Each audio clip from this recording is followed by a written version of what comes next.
The Meeples and Miniatures podcast is sponsored by Two Fat Lardies, miniature wargames with battle games, and by generous donations of you, the listener. A huge shout out to Glenn Oberhauser, Alex McIntosh.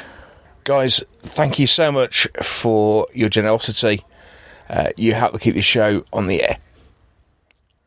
Thanks to everybody. The Meeples and Miniatures podcast, episode 155. Frostgrave, with hosts Neil Shuck, Mike Hobbs, and Mike Whitaker. This show was recorded on the 11th of September 2015.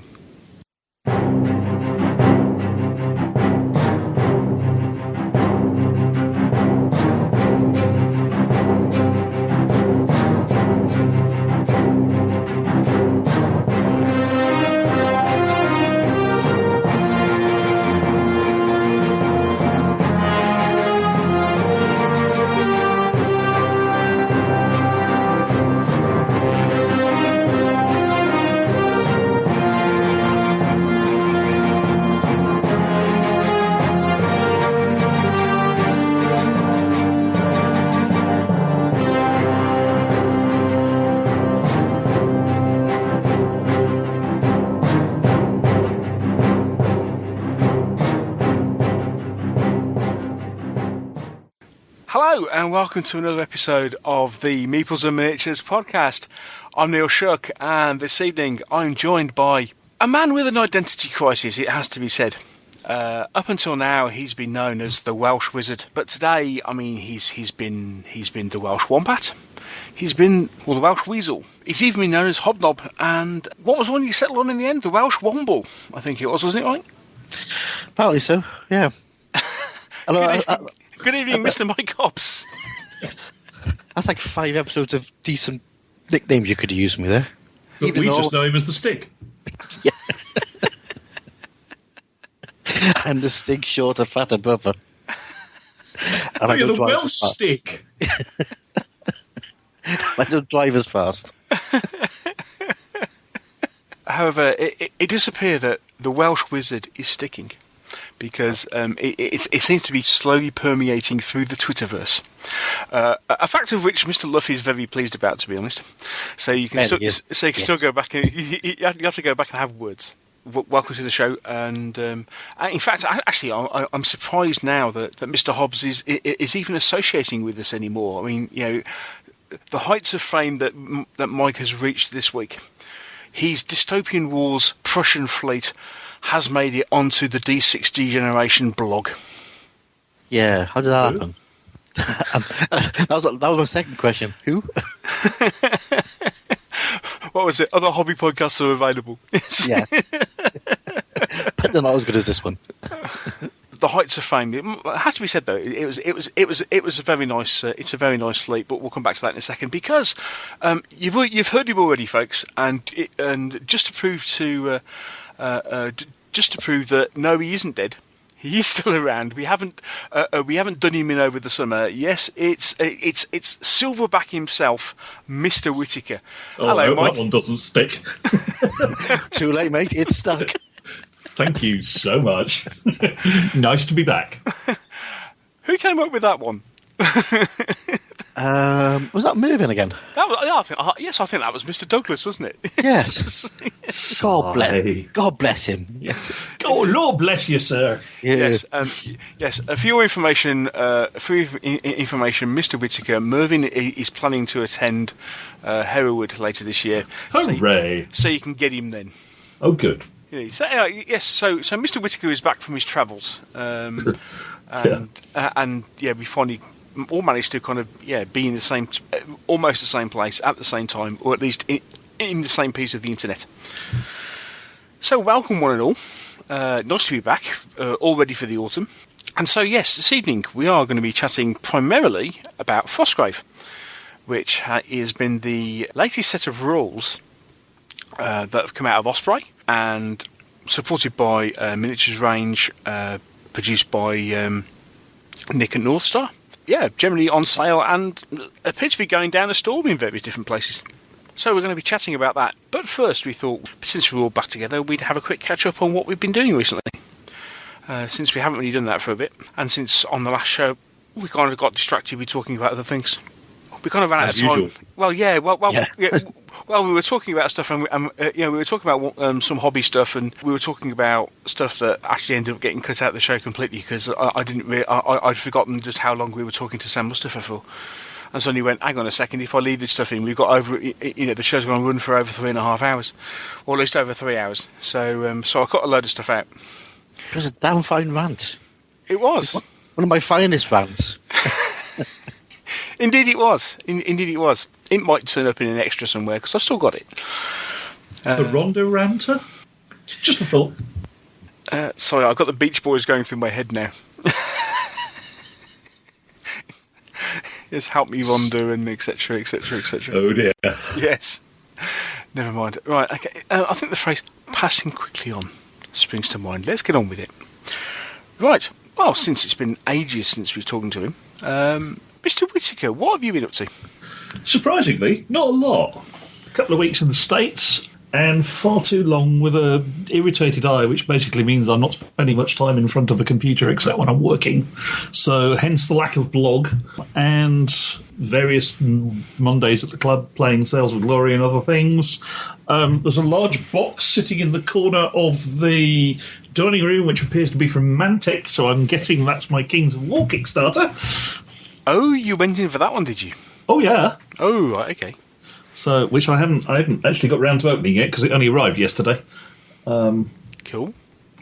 But mostly, sadly, not a lot. Been playing an awful lot of Sales of Glory because I'm still loving it, and so are quite a few people down the club. Coming to a podcast review show soon, folks. Oh yeah. Yes, we'll try and find out what all the fuss is about with Mr. Whitaker. Yes, because we have actually kind of been putting our heads together and trying to come up with a schedule between now and Christmas. Because scarily enough, actually we've only got 7 shows to go between now and Christmas. That's rather scary, isn't it? Anyway, so is that about it, Mike? Is that about everything? That's pretty much it. Painted anything? No, that would involve being able to see it. It's been that bad, is it? I've had enough steroids in my right eye that I can probably weight lift with my eyelashes. Ooh, nice. Ooh, that's not good. Ooh. How's the planning for the show coming?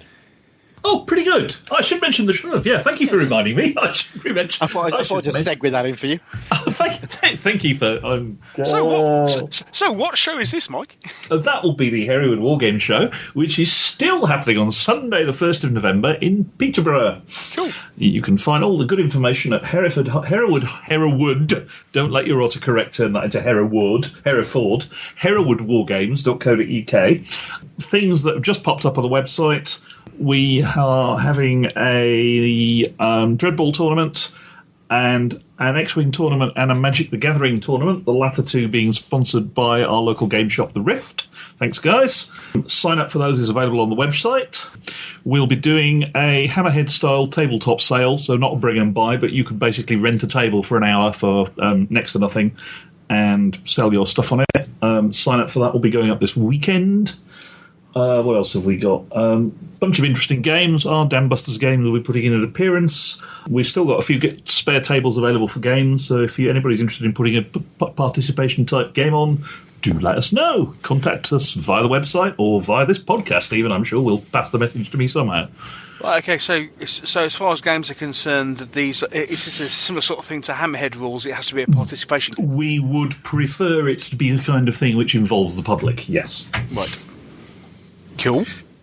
I believe Andy Hawes, who is my regular Dux Britanniarum partner in crime, is putting on a demonstration game of his new set of Dark Age, Arthurian Dark Ages army lists for War and Conquest. So, yeah, essentially, we've still got some space for a few more games. If you want to bring something along, get in touch.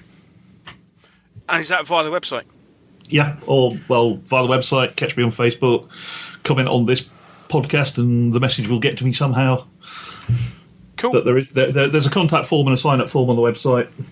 It's all go. Good stuff. And how many traders have you got at the show? We're looking at about 15 or somewhere between 15 and 16, I think, at the moment, although Ruben may have signed up some more since I last looked. Cool. Colonel Bills are coming, which is always good for good for those odds and sods that you forgot. Ainsley castings are coming. We've got Black Pyramid Brigade, Colonel Bills, Dave Lanchester, Empire Games, Leslie, Minutemen, Seventh Heaven, PE2 Collectibles, which would be kind of hard not to, given it's our secretary, and a few others. Right. I'll be updating the website this weekend, so there'll be some more information going up this weekend, which will be definitely up by the time you hear the podcast. Yes, indeed. Good stuff. It's all going well. Yes, looking forward to the tournaments. Dale, who is organising our Dreadball tournament, is doing particularly well in national tournaments at the moment, so he has a reasonable grasp on how they're supposed to work, so it should be fun. Good stuff. All good stuff. Yes, and although we haven't kind of completely organised it yet, it is... Meeples will be there. Yes. Meeples will be there, and most, if not all of the hosts, or most of the hosts at least will be on site somewhere. Yep. Whether or not we're actually doing a live event or what we're doing, well, put it this way, we haven't decided yet because we haven't really discussed it. Yeah. So, it's on the list of it's on the list of things we need to do in the very near future. Indeed. But we will all be there because actually for other than Mike, it's pretty much all our pretty much closest show, I think. So yeah, there you go. Heatherwood, 1st of November. Put it in your diaries. Please do. Okay, so Mr. Hobbs. Hello. So painting far too many figures. Yeah, I've been busy. You have. You've been painting loads. Really busy painting. I just had a bit of, I just had one of those times I just painted loads. So I've done lots of Spartan stuff again. So added a few more to my Faustum Armada fleets, and then a funny thing happened down the club about 3 weeks ago. a funny thing, yeah. Okay. Something fell off a shelf and hit you. Well, this time it wasn't me, right? So we've been playing lots of Spartan games because there's about 3 or 4 of us on there who really like them. So we play lots of Planet 4, lots of Faustum Armada because they match up. Yeah. And we tried Legions and we liked that.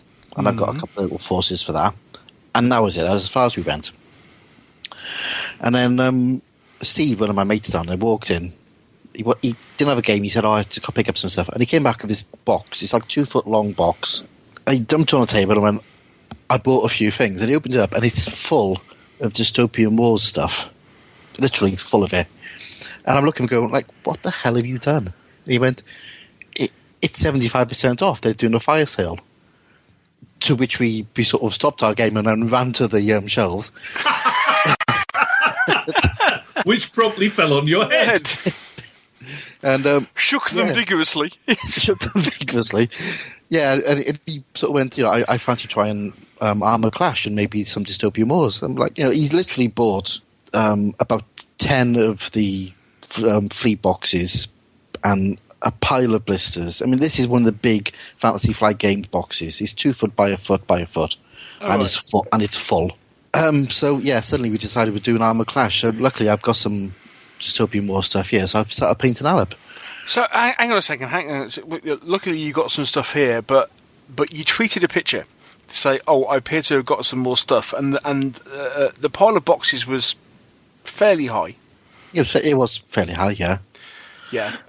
Am I right in thinking you bought, was it Prussians and Antarctica stuff? Yeah, I got a few more Prussians to go with the Prussians I've already got. Yes. And I got some more Legion stuff because that was cheap. And then I bought, I missed about getting another army, so I got the Covenants of the Antarctica. I bought a whole army for that. But it's like between 75 and 50% off this stuff. Yeah. It's because the Spartan are moving away from doing blisters. And they repacked all the boxes. So Firestorm went, okay, well, we'll just sell off all of the old blisters and all the old boxes.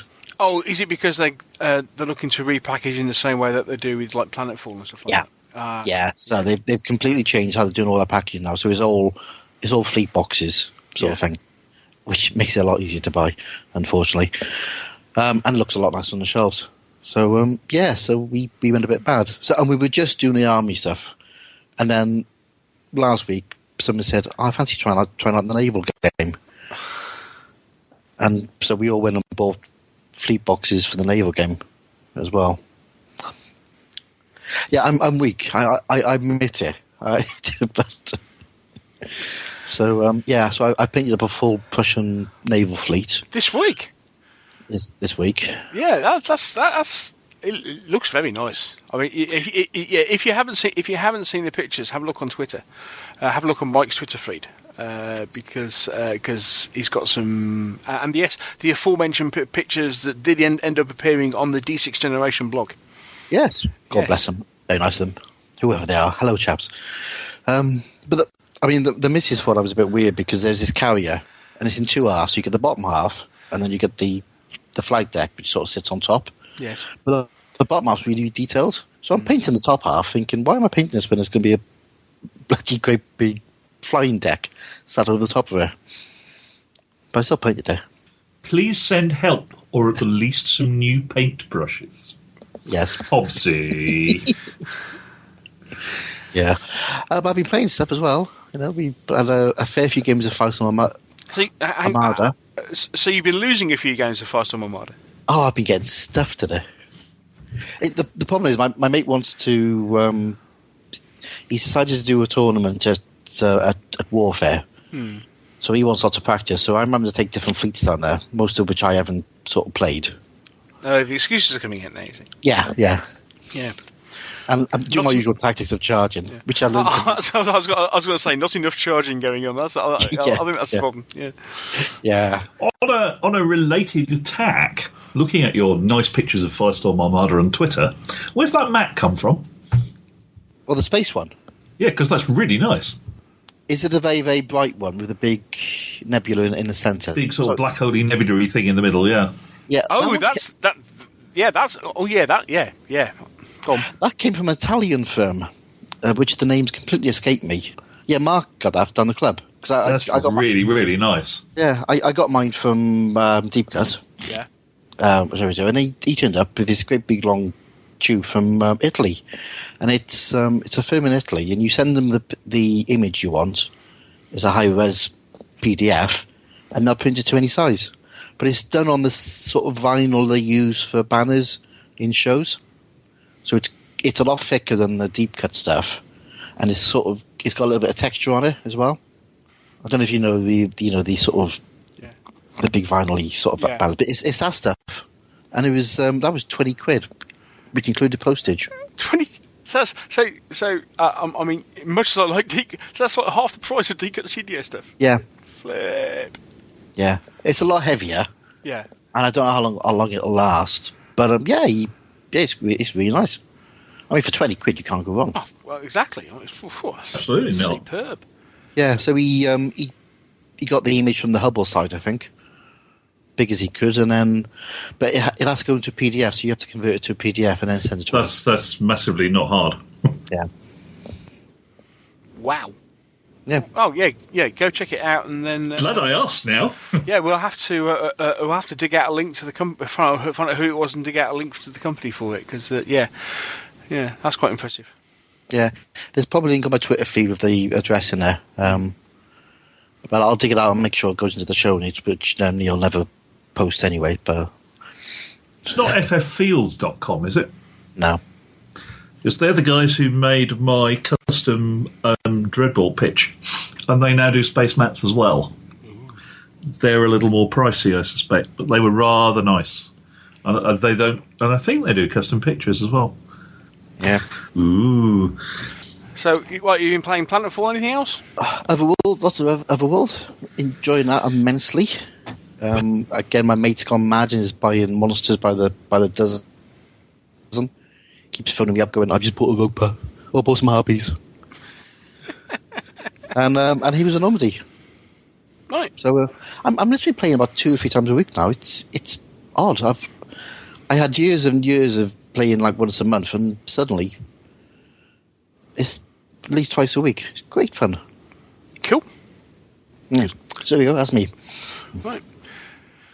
On to me then. Well, what have I been doing? Well, painting buildings. Painting buildings, messing up buildings. I don't know. I seem to have an issue with trying to weather render. Although I think I've solved it by like painting stuff on and rubbing it off, and rubbing it off with a piece of kitchen towel, because actually doing stuff like that actually kind of seems to work better than just kind of trying to let it dry. Have you tried the our friend Will's from Plastic Soldier Company's weathering spray? I do have some of his weathering spray, actually. Spray some of that on the bottom of it. That's not the same question, though. Yeah. No, I haven't tried it. I mean, I have. Spray it on and then wipe that off. Okay, yes, no, that's a good idea. That's a good idea. I hadn't thought about that. Similar. I mean, I've got some Humbrol enamel ones that I've used on 15mm tanks before now, and the idea of, in this case, brush it on and then take it off with a cotton bud works quite well. Yeah. Well, I've got a whole load. I mean, I've got a whole lot. I've got all the PSC weathering powders, and I bought a couple of. I think I bought a couple of Humbrol ones as well.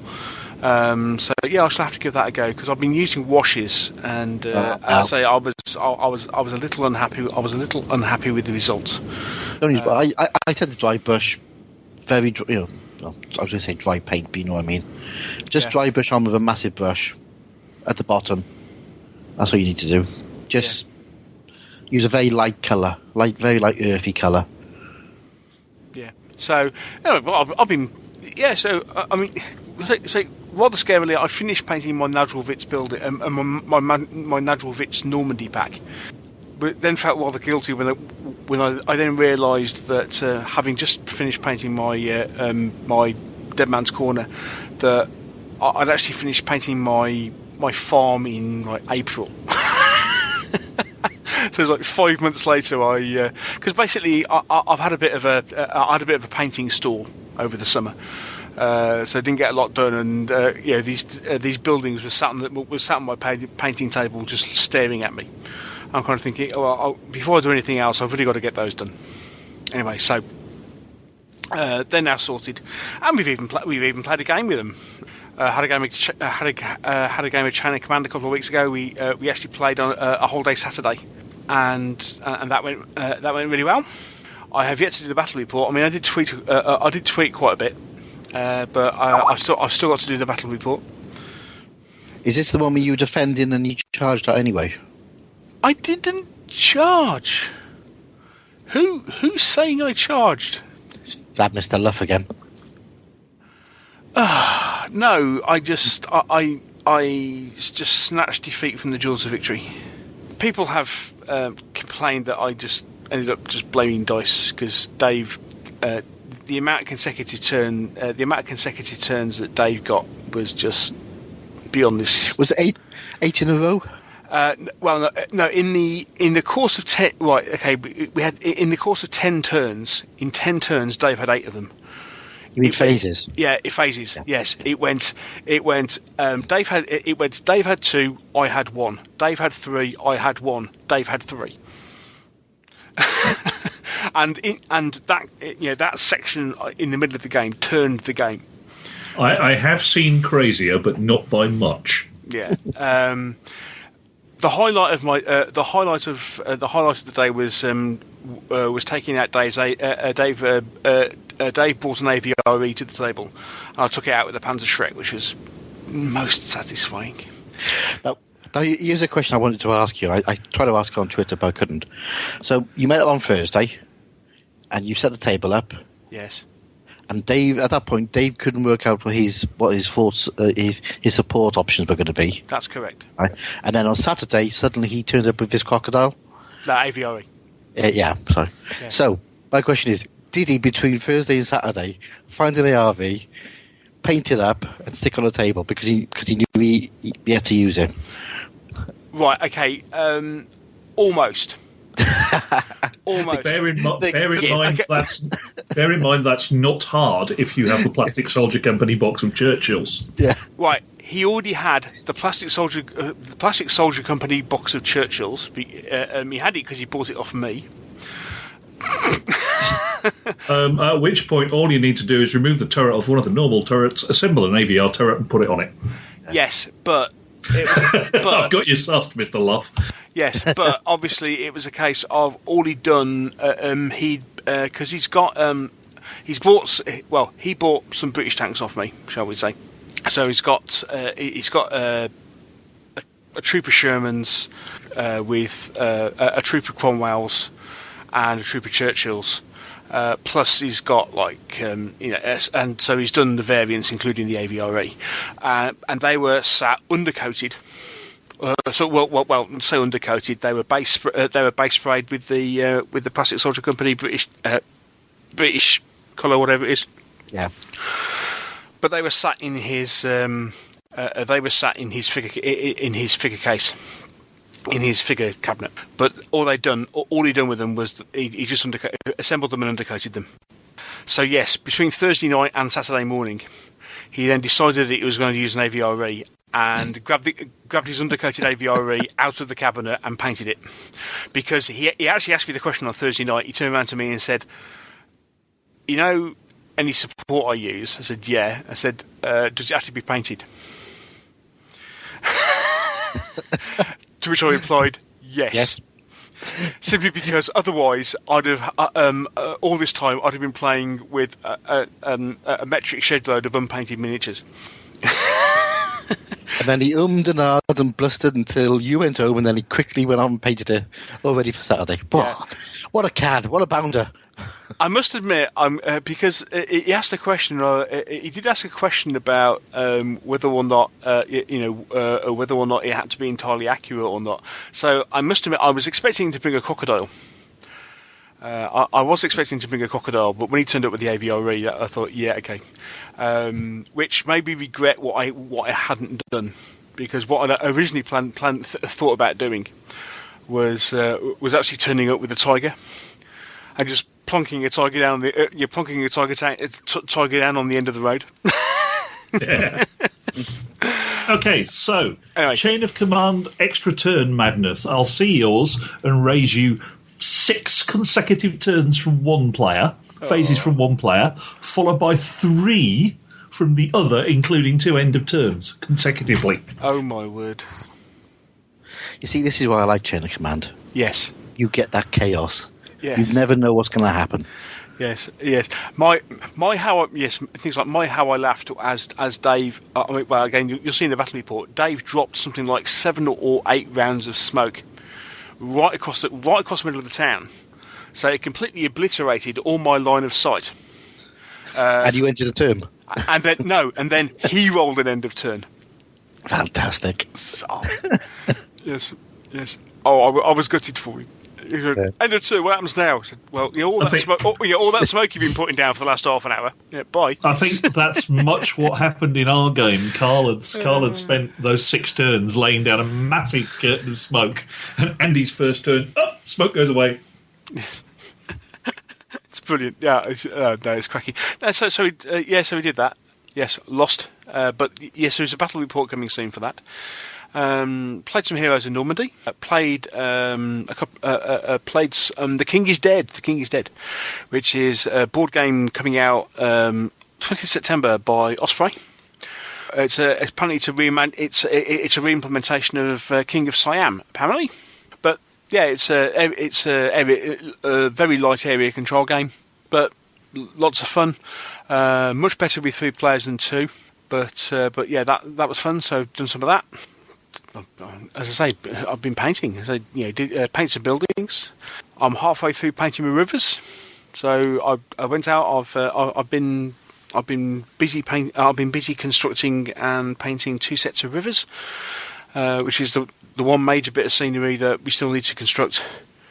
And that before I actually then sit down and go, right, okay, I've finished doing that. Now I want to paint my now I'm actually going to paint some figures as opposed to painting scenery.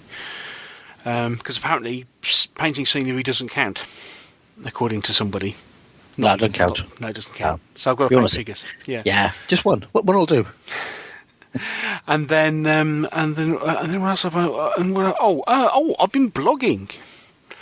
Other than going to Partisan, other than going to the last of the Partisan last weekend, which was the last one at Kelham Hall. So they turned down the lights, especially low just for us. The thing that made me smile most the thing that I have to say this, the thing that made me smile most throughout the day was popping my head round the corner into where Caliber Books were and seeing Dave Ryan with a head torch. Really? Really.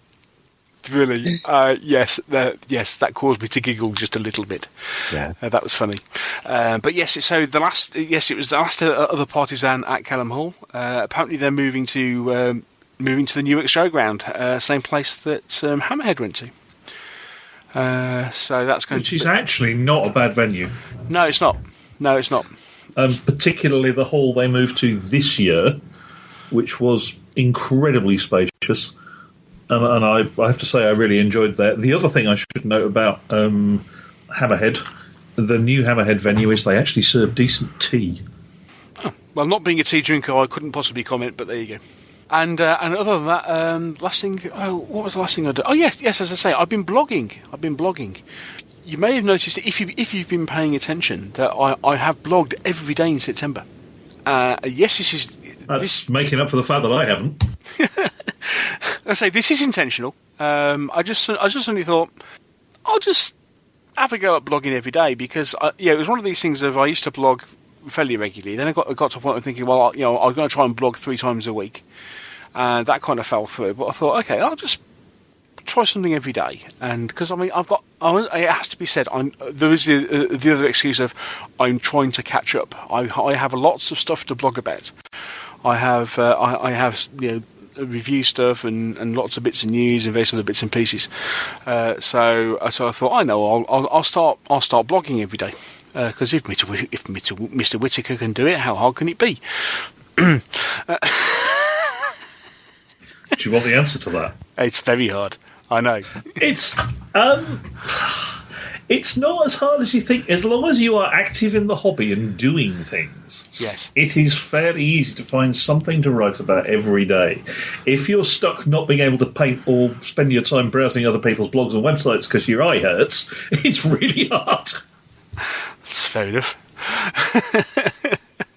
Yes, that's it. So, you've been playing some games. Oh, bit of news.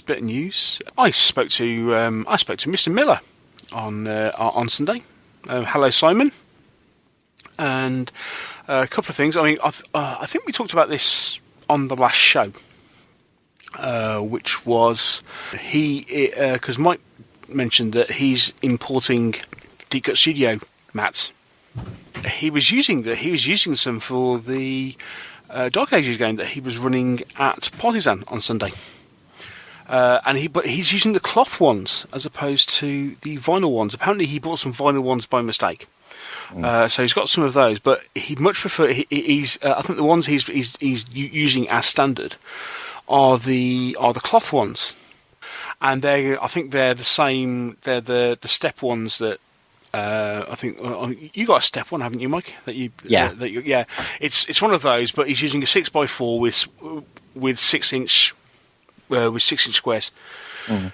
So I was talking to him about that, and apparently a fantasy version of To the Strongest is currently in the works.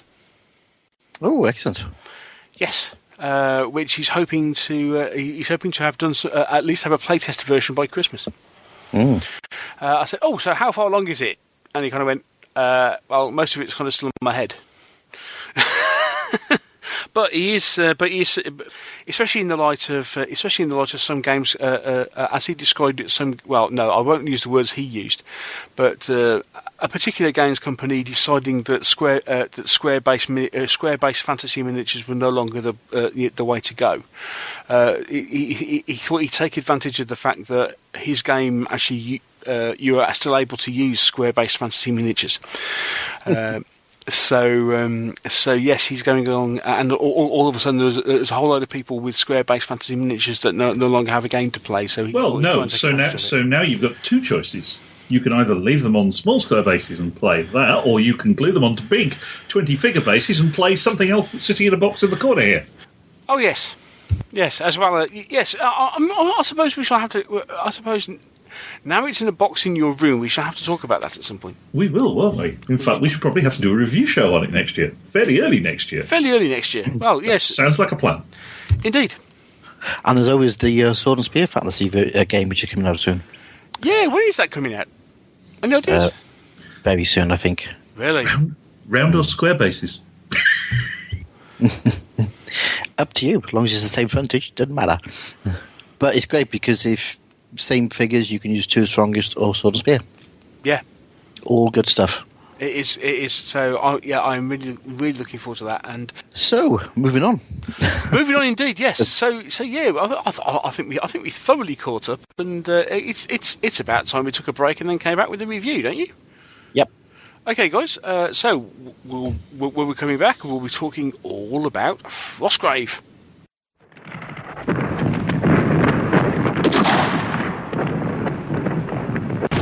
I must get through to Sergeant Watson's position. Jenkins, cover me. Sir!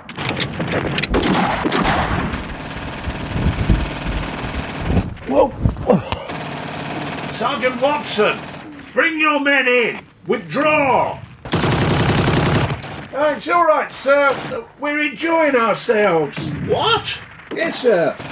It's these here chain of command rules, sir. We're having great fun. Chain of command? That's right, sir.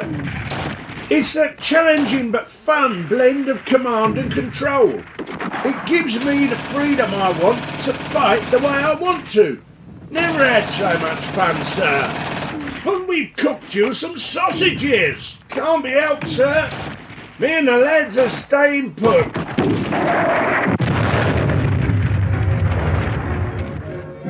Chain of Command World War II platoon level rules from Two Fat Lardies. They really put you in control. And they're even better than sausages. So, Frostgrave, reasonably new. How long have they been out, Mike? A couple of months? If Yeah, that? 2 months, if that. Yeah. Reasonably new. Set of fantasy rules. Produced by Osprey Publishing. Written by Joseph McCullough. Hello, Joe. You may recognise his name. He's the guy that looks after things like the what do you call it? The non-historical part of Osprey. The non-historical part of Osprey. Yes, thank you. And that sort of thing. Yes. So he's come together and he's written new set of fantasy rules. It was launched via a Nick starter from Nick at North Star. Hi, Nick. North Star produced the official figure range for it. Most of the sculpting done by Steve Seller, wasn't it? If I remember rightly. Oh, there's lots of people doing the sculpting. Lots. Okay. Yeah. I got the. I thought it was all by Steve Seller, but it's not. Most of it's actually Mark Cobblestone. Oh right, okay. Ooh. Right. Yeah, quite a lot of Cobblestone was in there, but yeah, there's a whole bunch of sculptors in there. Yeah, but so official range of figures, new set of rules. There's a supplement coming out, which we'll talk about in a bit. But hardback set of rules. There you go, nice hardback. 131 pages, although that does include a whole load of sheets that you can cut out of your rulebook if you really want to at the end, although you're probably better off downloading them off the Osprey website. If you can find a link to where they are stored, because they don't appear to have the link to the bit where you download all the stuff from Osprey games isn't where you might think. You have to kind of go hunting for it.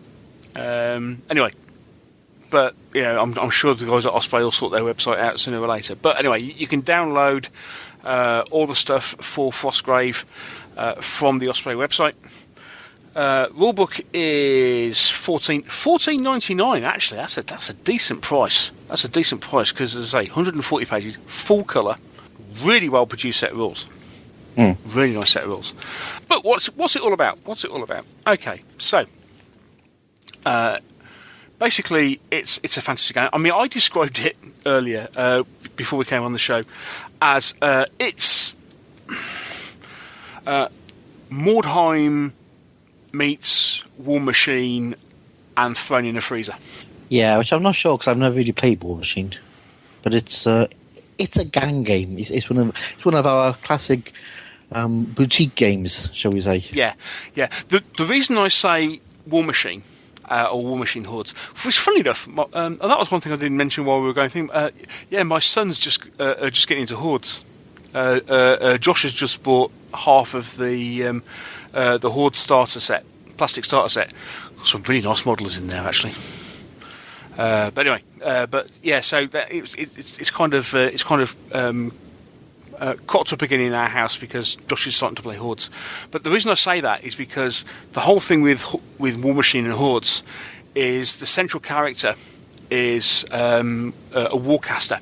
Well, it's a War Machine. I'm not quite sure if it's called the same in Hordes. It's probably called something different. But in War Machine, it's a Warcaster, so you've got effectively like a wizard. And he controls the warband. So that's your central character in War Machine, which is why I say, it's War Machine, because the central character in Frostgrave happens to be a wizard. Which does make a change from a lot of fantasy games. You know, it's nice to see the wizards come out from the background and not just heal people and chuck fireballs. Although in this game you can. Although in this game they heal people and chuck fireballs. Yeah. Depending on... This time they're at the front. Indeed, yes, they are the central and most powerful characters in the game, and you don't get one, you potentially even get two. Indeed, Wizard and the Wizard's Apprentice, or maybe I mean, is there I can't remember. Is there a Sorcerer class? So is there the Sorcerer's Apprentice, or have they avoided that one? Yeah, they've avoided that one. Oh, that's such a shame. That's such a shame. This is how sad it is. That's only just occurred to me. Yeah. But I really, really wish then that they had a classic wizard called a sorcerer, because then you could officially go with the apprentice being a little Mickey Mouse figure. That would have been so much fun. Passing quickly on. He really doesn't get out much, does he? No, I was just thinking the listeners may want to picture Hobbsy and my slightly despairing shakes of the head at this point. Yeah. That just appealed to me, but there we go. But having said that, that was coming from the people who I laughed like a drain at the RAF guys at Partisan at the weekend, because they previewed their salute game, which is Formula Minion. Oh, that looked brilliant. I saw the photos. It looked fantastic. Absolutely superb. It's Formula Day, but played with mini and buggy racing, and all the minions are armed with freeze rays and fart guns. It's brilliant, absolutely brilliant. Anyway, we are digressing just a tad. We are digressing just a tad. Yes. Anyway, get on with it. I want to go to bed before midnight. Yeah. Apologies, dear listener, and we'll get back to Frostgrave. So it's a gang warband game, all about wizards. It's 28 mils. It's designed for 28 mil. Plays on a 3x3 table. Yeah, but as you say, you can go down to 2x2 or up to 4x4. I mean, basically, you want a nice busy table. The whole thing of this game is the whole background of this game is there's this ruined magical city that got destroyed because of magic, and it's got trapped under an ice cap, and then suddenly it started to fall. So now people are starting to go there to try and grab magical items. So you get these gangs, or you get these wizards and their apprentices, plus a gang of reprobates who are going into this ruined city to try and grab treasure. That's basically the synopsis of the whole game. That's basically it. Okay, so as far as scenery is concerned, not is always is advised. Yeah, and it's lots and lots of ruins. Yeah. They don't talk a lot about things like trees, because all the trees would have been dead. So very little in the line of vegetation. It's basically combat in urban ruins, or fantasy urban ruins sort of thing. And yes, they advise having a table where it will be unusual to have a line of sight over a foot. Yeah. Sounds oddly familiar. Interestingly, I mean, this is an aside, and I only asked this simply because I never played the game. Mordheim similar sort of basis. You know, it was like an abandoned city, which then gangs were kind of going into to grab stuff. Or didn't? I didn't say that. Certainly, every game of Mordheim I ever saw down the club, we basically broke out all the Gale Force 9 fantasy ruins and used those. Right. Okay. Which will be really good for Frostgrave, I suspect. I suspect you are correct, indeed. Yes. So there you go. Yeah, a 3x3 table. Although other things will fit, and I even go as far to say that a certain Kickstarter that turned up not too long ago, and Mike has assembled and I haven't, would actually fit in quite well with this. Although it's the wrong colour because it's brown, not grey. The way I'm playing it's Frostgrave during the spring. I'm not making a snowboard. Sorry. Yeah.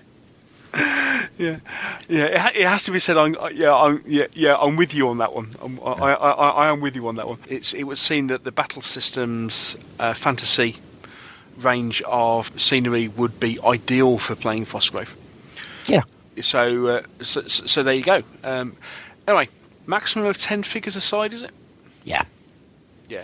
So you get your magician, your apprentice, and then what else do you get? You get a bunch of soldiers, which we'll come on to when we start talking about the army creation stuff. Okay. But essentially you're looking at 2 heroes and a bunch of ruffians going alongside to help them out. Yeah. So a small figure count again, which is really good. And so and again, as we'll come on to when we discuss miniatures, actually it means that it's a pretty small outlay to actually get involved in this, other than sorting out the scenery. Yeah, but I mean, to be honest with you, you can play with any sort of scenery you got hanging around. Yeah. I mean, the only other thing you need is a D20, because it's a D20 game. It's a D20 game, isn't it? Yes. And you need some treasure markers. So you need some counters that you can have as things to grab on the table, because the game is essentially all about going off and trying to obviously knock out your opponent and capture the treasure tokens. Because the thing we haven't mentioned with this whole game is it's a campaign game. It's a game built around a campaign system. Yeah. So yes, it is possible to play one-off games. However, it is designed to play as a campaign game. Yeah, and you get a lot more out of it by doing that. And then you just need the usual stuff. Tape measure, pint of beer, and away you go. Yeah, and potentially a laser pointer would become incredibly useful, because line of sight is quite important in this game. But then, yeah. And the other thing that might come in useful are sets of random creatures, because one thing that, as we'll discuss, one thing that does happen in this game are wandering monsters, and you can get all sorts of bits and pieces from undead through to creatures such as bears and wolves and stuff, and then some of the more exotic stuff, including things like snow trolls and what have you. So potentially access to some slightly more exotic creatures may be an idea.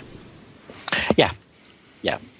Right. Okay. So that's the basics. Yeah. So that's the basics of the game. How do we define our figures, Mike? Okay, so each figure has got 6 stats, and this won't be any shock to anybody who's played any sort of fantasy game or any sort of small skirmish game. The stats are movement, which is a number which equates to the distance you can move in inches. You've got a fight bonus, you've got a shoot bonus, you've got an armor value, you've got a thing called will, which is used in magical attacks, and then you've got health, which is pretty much your hit points. Yeah. And that's all of the stats you need. You then got you basically, the army creation is quite simple, really. You choose a wizard. There are 10 different schools of wizardry, and you just choose one of those 10 that you like. Each of the different wizard houses have got different abilities, different strengths, different weaknesses. So you pick the one you like. And then you've got 500 gold pieces, or whatever they're called, crowns, to spend on your warband. Points. Yeah. It's a point. It's points. Yes. Okay. Yeah. So the wizard types, you get a chronomancer, wizard that does stuff with time. An elementalist, an enchanter. Elementalist throws fireballs and stuff around. Enchanter enchants items. An illusionist creates illusions, funnily enough. A necromancer does things with dead things. It's my favourite. Yeah. A sigilist who writes things down. Writes things down. Does things with scrolls. A soothsayer. Says sooth. Says yes. A wise person. Rules us out. Yeah.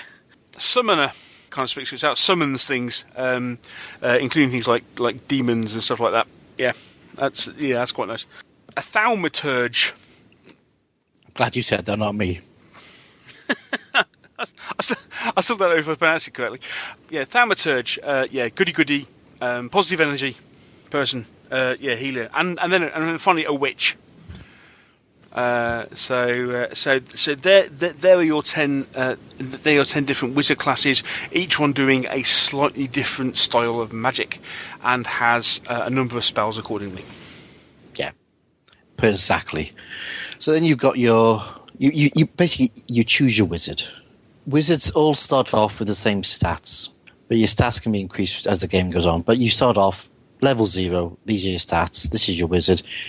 You then choose the spell book for your wizard, and your wizards. So each house of wizardry has got 10 different spells, and each of those houses of wizardry are aligned to other houses. For each house, you have 3 other houses which are aligned to you. You've got 5 which are neutral to you, and you've got 1 which is opposed to you. Yes.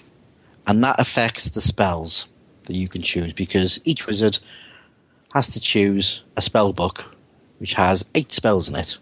And those spells, you can have 3 from your house. No, you have to have 3 from your house. You have to have 3 from your house, yeah. You have to have 1 each from each of the 3 aligned houses. And then the final 2 come from the neutral ones, but you can't have 2 from the same neutral house. Yeah, so you basically pick your 8 spells, and that's the start of it. That creates your basic wizard. Yeah. Oh, and just note, you're not allowed to have a spell from the house that you're opposed to. No, because they don't like you. You then spend your points. You got 500 points to start with, and you can buy an apprentice. An apprentice costs 200 points, but it's worth buying because an apprentice is basically it has the same spell book as your magic user, but he's slightly, he's not as good as casting those spells. But it's another spell caster, so it's useful chucking the 200 points on him. And it's quite interesting in the fact that stats wise, he is directly related to your wizard. So your apprentice gets better as your wizard gets better. Yes. Yes. That is correct. And then you've got a choice of 15 types of soldiers that you can choose to supplement your little group.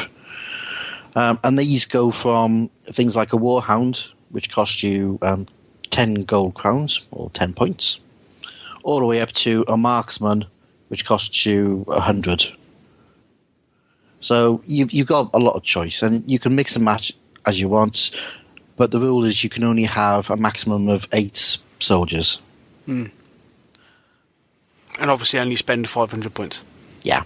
So you basically, you chuck your force together from there, and it's quite quick, to be honest with you. The thing with the soldiers is the soldiers are all set. They all have very bespoke types of armor, types of weapons, types of stats. Yeah. And they're all just subtly different, but there's nothing really that makes them really, really stand out that much against each other. Your wizards, you can buy extra arms for and stuff. Yeah. The main difference with the soldiers is that as they get more expensive, they generally get armor becomes a bit better, health becomes a bit better. Yeah. They don't die straight away. No, and they're slightly better at fighting. Yeah. But that's basic. That's basically the difference. So the balance is: do you go for 8 quite lowly ones, or do you go for a couple of quite good ones? But the thing you have to take into account is this game is all about grabbing the treasure from the scenario and getting it off the table. And to move a treasure piece, you need a soldier to move that treasure, and they can only carry one piece of treasure each. So if there's up to 6 bits of treasure on the board and you want to grab them all, you might need 6 characters to actually move those treasure pieces.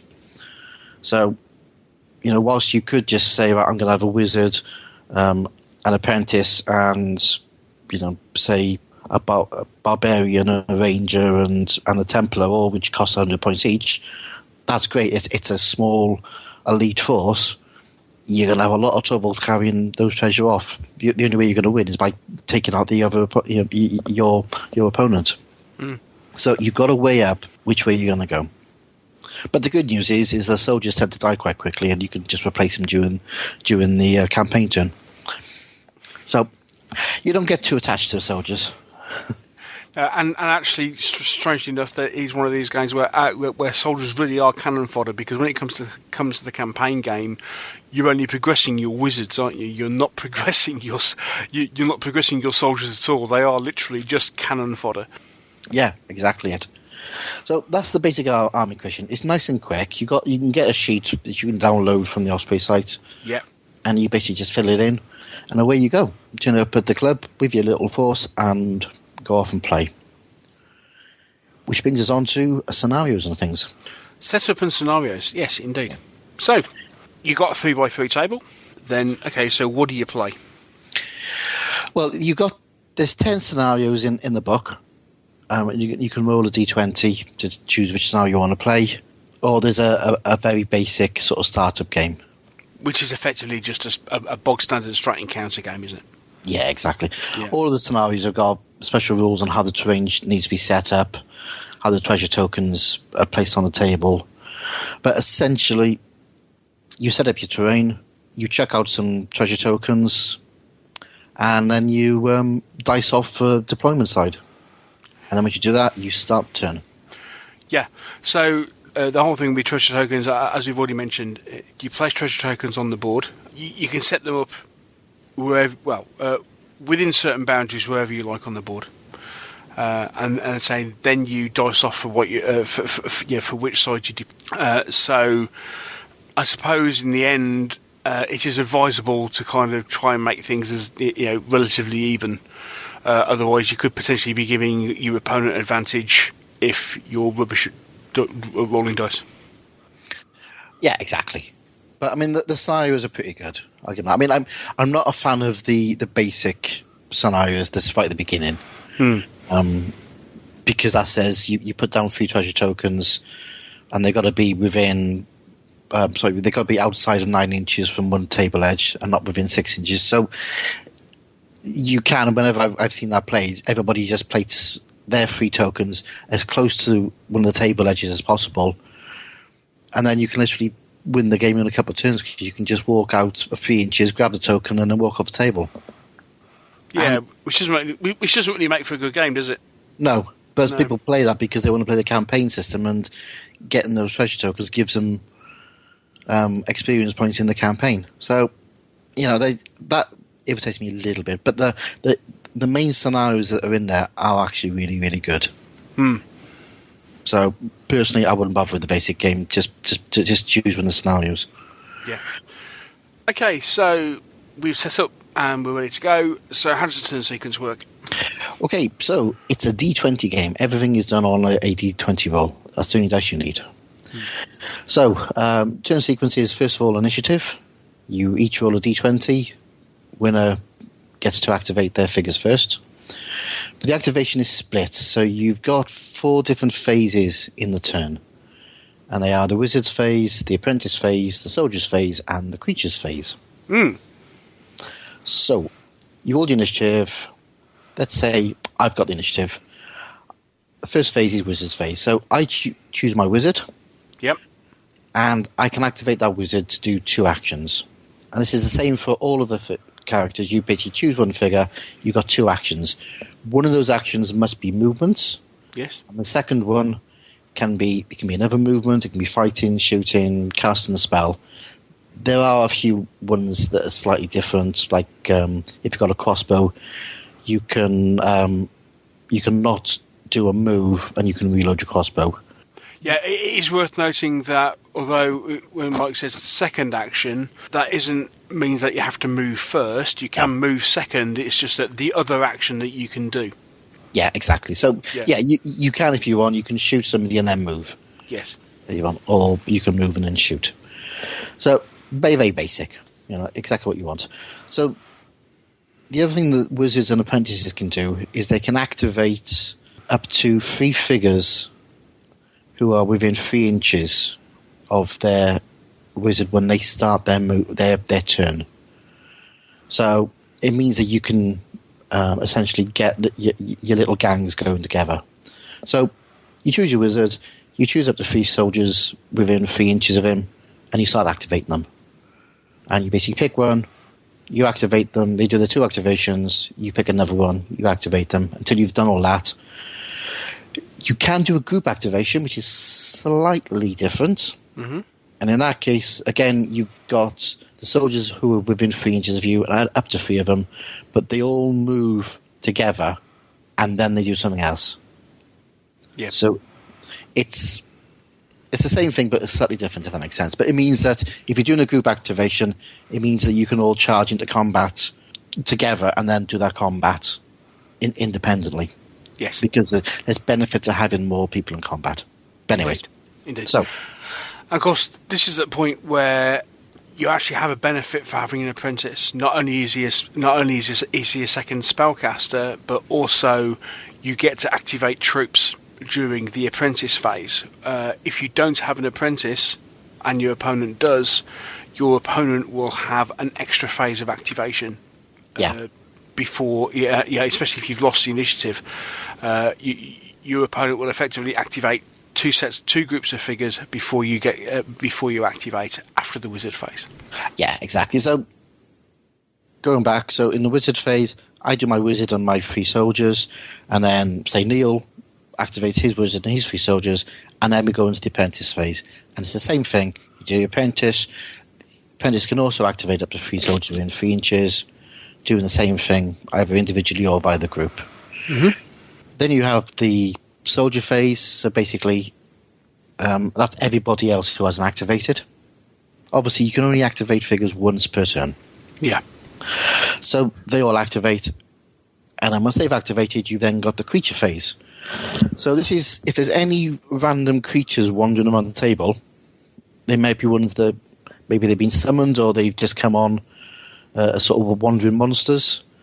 They all activate in this phase, and that's done randomly. You basically pick a creature, and they got a certain very basic rules that they follow. If they can see a soldier or a wizard or an apprentice, they will move towards them. If they're within charge range, they'll move into combat. Otherwise, they just move in a random direction. So, what's the benefit to group activation?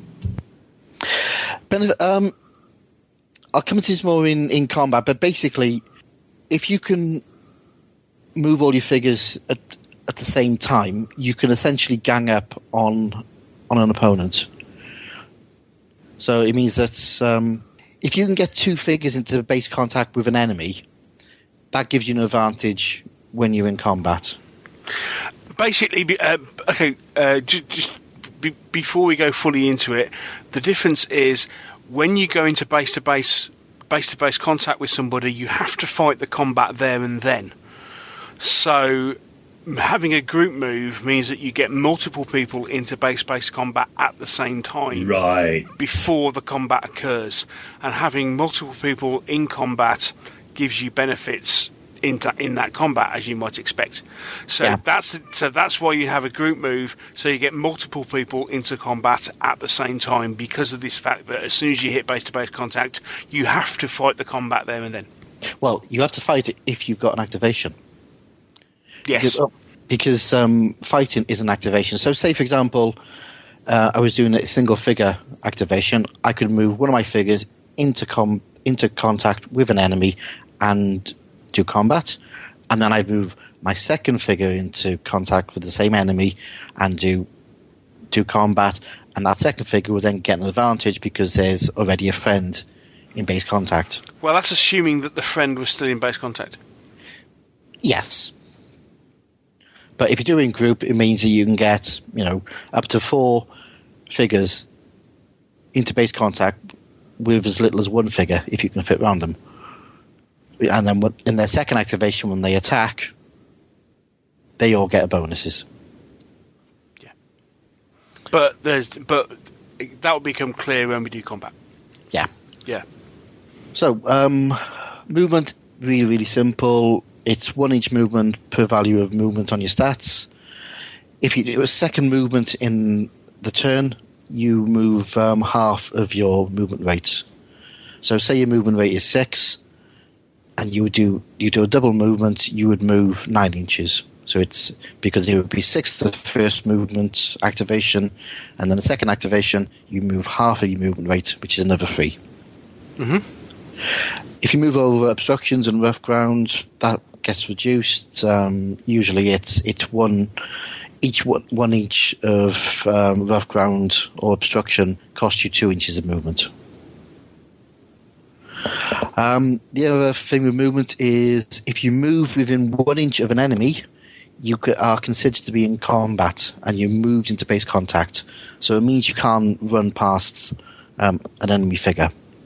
Yeah, it also means that you can do things like you can actually like guard corridors or guard doorways. Yeah, and your opponent simply just cannot move past you.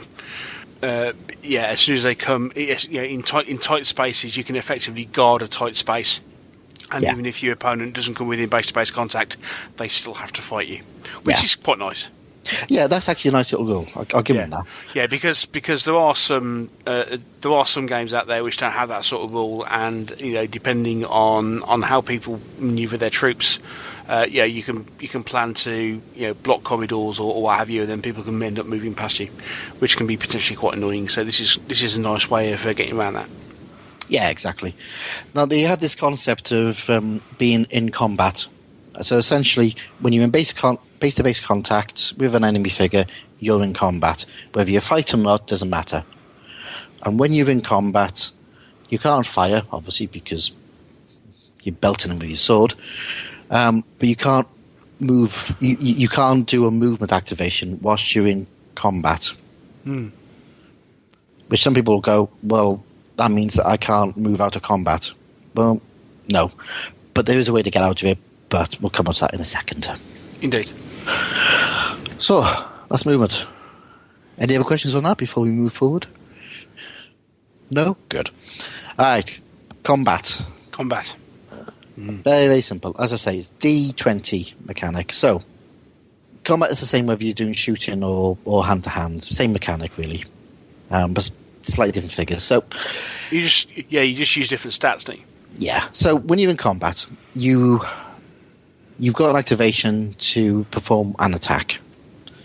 And what you do is you take a D20, you roll it, you add your fight value, and then you add any extra benefits that you might have. For example, if you've got a friendly figure in base contact with the person you're attacking. If you have a magic weapon. If you've got a magic weapon, or some other stuff. Yeah. Your opponent does the same, D20, plus their fight value, plus any modifiers.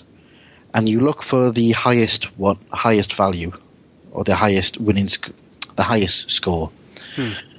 Whoever scores highest wins, and then you do damage. And damage is done by taking the winning score, removing the armor value of the person you just hit, and then whatever is left is removed from your opponent's health. Yes. So, say for example, I've rolled a 15 and I got +2 because of some modifiers, so that gives me a combat score of 17. And my opponent only rolls his dice and he only gets 12, so I've won the combat with 17. Yeah. Let's say his armor is 10, because most armor is around 10. You take 10 off of 17, which means 7 points of health go through, or 7 points of damage go through, and that gets removed from your opponent's health value. And just to give you a few sort of basic stats. I was just about to ask that. Yeah. So for the lowliest character in the soldiers, which is a warhound, right? They'll have a +1 to fight. They'll have a armor of 10, and they'll have a health of 8. So in that particular example, I had 17. Take away the 10, that means 7 points of health have gone through. That warhound has now only got 1 point of health left. Or we go all the way up to, shall we say, a knight, which is one of the 100 gold coin soldiers, one of the highest ones. That's got a fight of +4. It's got an armor of 13, and it's got a health of 12. So again, if I won that, you would have taken 13 off my 17, which left me with 4, which means he would have done 4 points of damage, so his health would have gone down to 8. But if fight bonuses are that low, there's still scope for some really quite wildly varying results. There is, and this is probably something we want to cover a bit later. Okay, sorry, it was just my probability hound's nose was sniffing. Yes, indeed, and therein lies a tale, and we'll come back to that. Yeah. Yes. The other thing worth noting is, I think it's an optional rule, but I think it's an advisable rule. If you roll a 20, if you roll a natural 20, much in the same way as you would in many RPG games, you have a critical hit and you double your damage. Is that right? Well, that's how critical hits work, isn't it? Or do I have to just cut that out completely? That's how critical hits work, isn't it? That is, yeah. No, apparently it's an automatic success, according to what I see reading here in the notes. No, it's an optional rule. Figure making attack rolls a natural 20. Aha. You scored a critical hit. You automatically win the combat, even if you've been beaten. And natural 20, right? You still take off your points of your armor, but the remaining damage is doubled.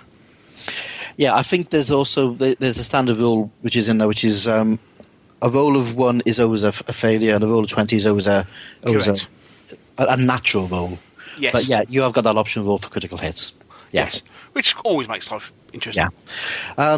The other thing you can do in combat, if you win a combat, you can elect to do a pushback, which basically moves your opponent figure an inch away from you.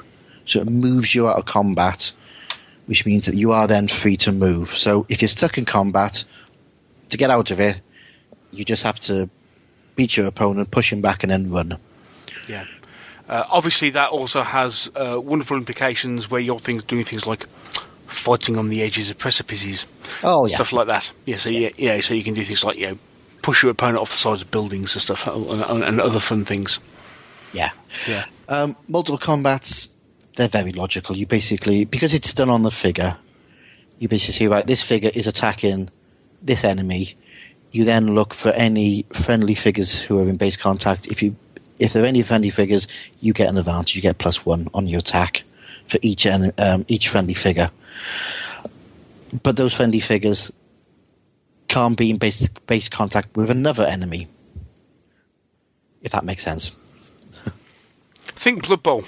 Yeah. Yes. You only get advantages for figures that are not otherwise in contact with other enemies. Yeah. But obviously, and this is where we were talking about the advantage of doing group movement, because it means that multiple people are in base-to-base contact before any sort of combat is won or lost, and therefore pushback occurs. Yeah. So exactly. That's why you'd use a group movement. Yeah. So you get everybody in there before pushback occurs. So the first person to attack would then get the bonuses for having multiple people in base-to-base contact. Yeah, exactly. Shooting is done very similarly, except you use your shoot ability plus a d20 plus any modifiers versus your defender's fight ability plus their d20. Range for shooting is 24 inches, and terrain will have an effect. So the amount of terrain you have to shoot over reduces your final dice roll.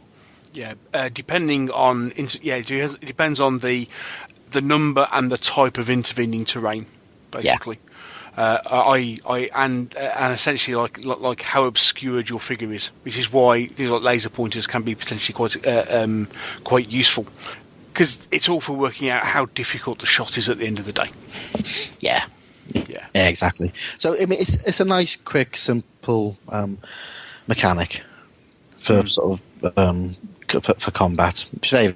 It's really quick, actually. I'll give this to you. Magic, because obviously this is a wizard's game. Magic is important. So to cast a spell is an activation, as you would expect. You've got your spell book. You've got your 8 spells. Each of those spells has got a spell value to cast it. Depending on the house of the spell, depends on the modifier you get. I.e., that's whether it's your own house, whether it's a neutral, whether it's a neutral house, or whether it's whether it's your own, whether it's an aligned house, or whether it's a neutral house. Yeah, exactly. Yeah. So, say for example, you've got a spell which is a 10. All you need to do to cast it is you need to roll 10 or more on a d20 to cast it.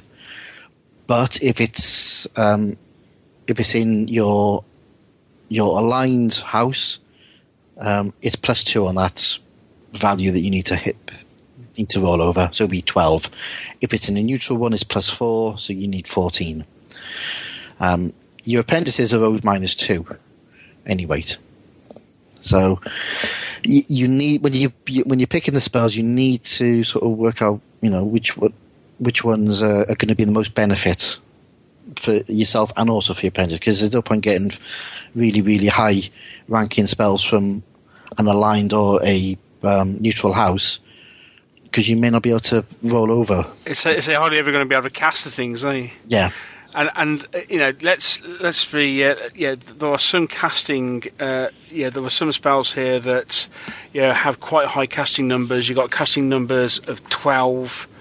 You got one that's a casting number of 14. I think is it 14? It looks like 4. I mean, some are 8 down to like 8. Yeah. But it seems to be 8, 10, 12. I think 14 is the most difficult.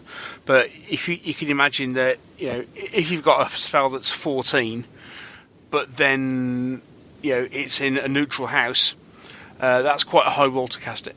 Yeah. So what you tend to do is you tend to pick the most powerful spells in your house and the weaker spells in your aligned and your neutral spell book. Which, to be honest with you, is the way it should be, I think. You should be better at the spells which are more natural to you than the ones which you're learning about because you're sort of friendly with the guy down the road. Yeah. Oh, I tell a lie. There are three spells which are hugely powerful. There's a Restore Life, which is a casting value of 20. There's a Strike Dead, which is a casting value of 18, and there's a Time Walk, which is also a casting value of 18. So they're massively powerful spells, but they're really difficult to cast. Yeah. But what you can do, once you made your roll, if you haven't passed the score needed, you can empower your spell. And you can do this by reducing your health by 1, and that gives you an extra 1 on your final score. So if you just missed it, so say you needed 12 and you rolled 11, you can sacrifice a point of your health to get up to 12, which then means that the thing is actually passed. Yeah, I quite like that. I think that's I think that's quite a nice little mechanic. Yeah, and it kind of seizes with an aspect of magic use, which is talked about in some realms of fiction, where you potentially end up having to do physical harm to yourself in order to cast a spell. Yeah, and so that's I quite like that mechanic. Yeah, you can also resist spells. So there are some spells which can be resisted. So say you cast a spell at your opponent's wizard. And it's a spell that they can resist. They can do that, and that's done by, again, D20, add in their will value. They can empower it if they want, and they're trying to score greater than the casting roll of the spell that you've just made. And if they do that, the spell is nullified. And obviously, the other thing is there is an issue if you happen to fail to successfully cast a spell, isn't there? Yes, if you fail to cast a spell, you can take damage. So, basically, the greater the difference between the target value and what you rolled will result in you taking 1, 2, or 3, or 5 points of damage. Yeah, if you happen to roll 20, a difference of 20 or more, like for example, you end up rolling a natural 1 or something like that, you could potentially take 5 points of damage, which, considering I think your spellcaster starts with a health of 14, is fairly substantial. It's a third of your hit points. Yeah, but you can actually empower that as well, so you can avoid it. Yeah, you can avoid a little bit, and that essentially are the rules of the game. To be honest with you, that's it. Really, really quick and simple. There's no morale in this game. Oh, it's broken then. Or some people would argue that it's no morale in the game. It's obviously broken. So I've had this conversation with several gamers before over Saga. Yeah. Because obviously Saga doesn't, Saga has fatigue, but it doesn't have morale, and so it doesn't have morale. It doesn't reflect morale. Therefore, what sort of war game doesn't have morale in it? Well, it's built in. So it is, isn't it? It is. It's this thing of actually, because, and especially with the fact that it's a campaign game, and that's how it's designed to play. Actually, the whole morale thing revolves around, you, the player, being smart enough to know when to run away. Exactly. Yes, exactly. So, to win the game, right, then this is where the lack of morale really does make sense.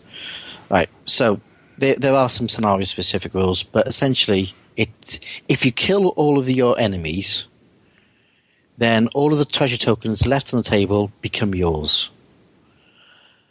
Or, if you remove all of the treasure tokens from the table, the game finishes. So, to pick up a treasure token, you need one of your soldiers, ideally, to go and move up to it, spend an action to pick it up, and then try and get that off the table.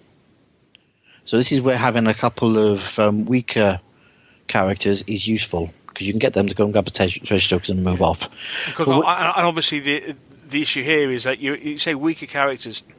These are guys who tend to have lighter armor, but they tend to move faster. Yeah. But the thing is once you've picked up a treasure token and you can only carry one per character, your movement is reduced by half. So you're moving slowly off the table. Yeah, obviously you got this vision of this guy picks up this chest from the middle of the table, and then has to hang on a minute, and try, just basically try and get back through the ruins carrying this treasure chest. That's kind of the picture you end up getting. Yeah. Which is a bit different when you like found a magic ring or something. It's a bit, it doesn't quite work as the whole vision of what's going on doesn't quite work as well. But when you think about picking up piles of treasure and what have you, that tends to work better. Yeah, but essentially, you've really got two options. You either go in hard and try and kill off the rest of your opponents before they can get treasure off the table, and try and then capture all of the treasure tokens, or you grab the treasure tokens, move off what you can, and then go for whatever's left. It's the time-honoured alternatives of do the scenario or screw the scenario, kill the opposition. Yeah, exactly. So, like I say, there's 11 scenarios in there, but the campaign system, as we've alluded to, is the major part of this game. Because this game is, I think this is a game built around a campaign system. So, the idea really is, once you finish the game, you've got your treasure tokens, you then basically work out what's happened to your little squad. Band, please. War band. Your little band of brothers. Gang. Your gang, right.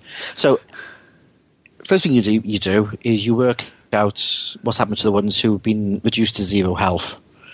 Your basic soldiers, you roll a dice for them. They can be killed, wounded, or they recover. If they're wounded, then they can't be used in the next game, but they're still part of your band. Wizards and apprentices have a lot more options. They can take wounds, they can have permanent injuries, and there's like about 10 different permanent injuries you can take.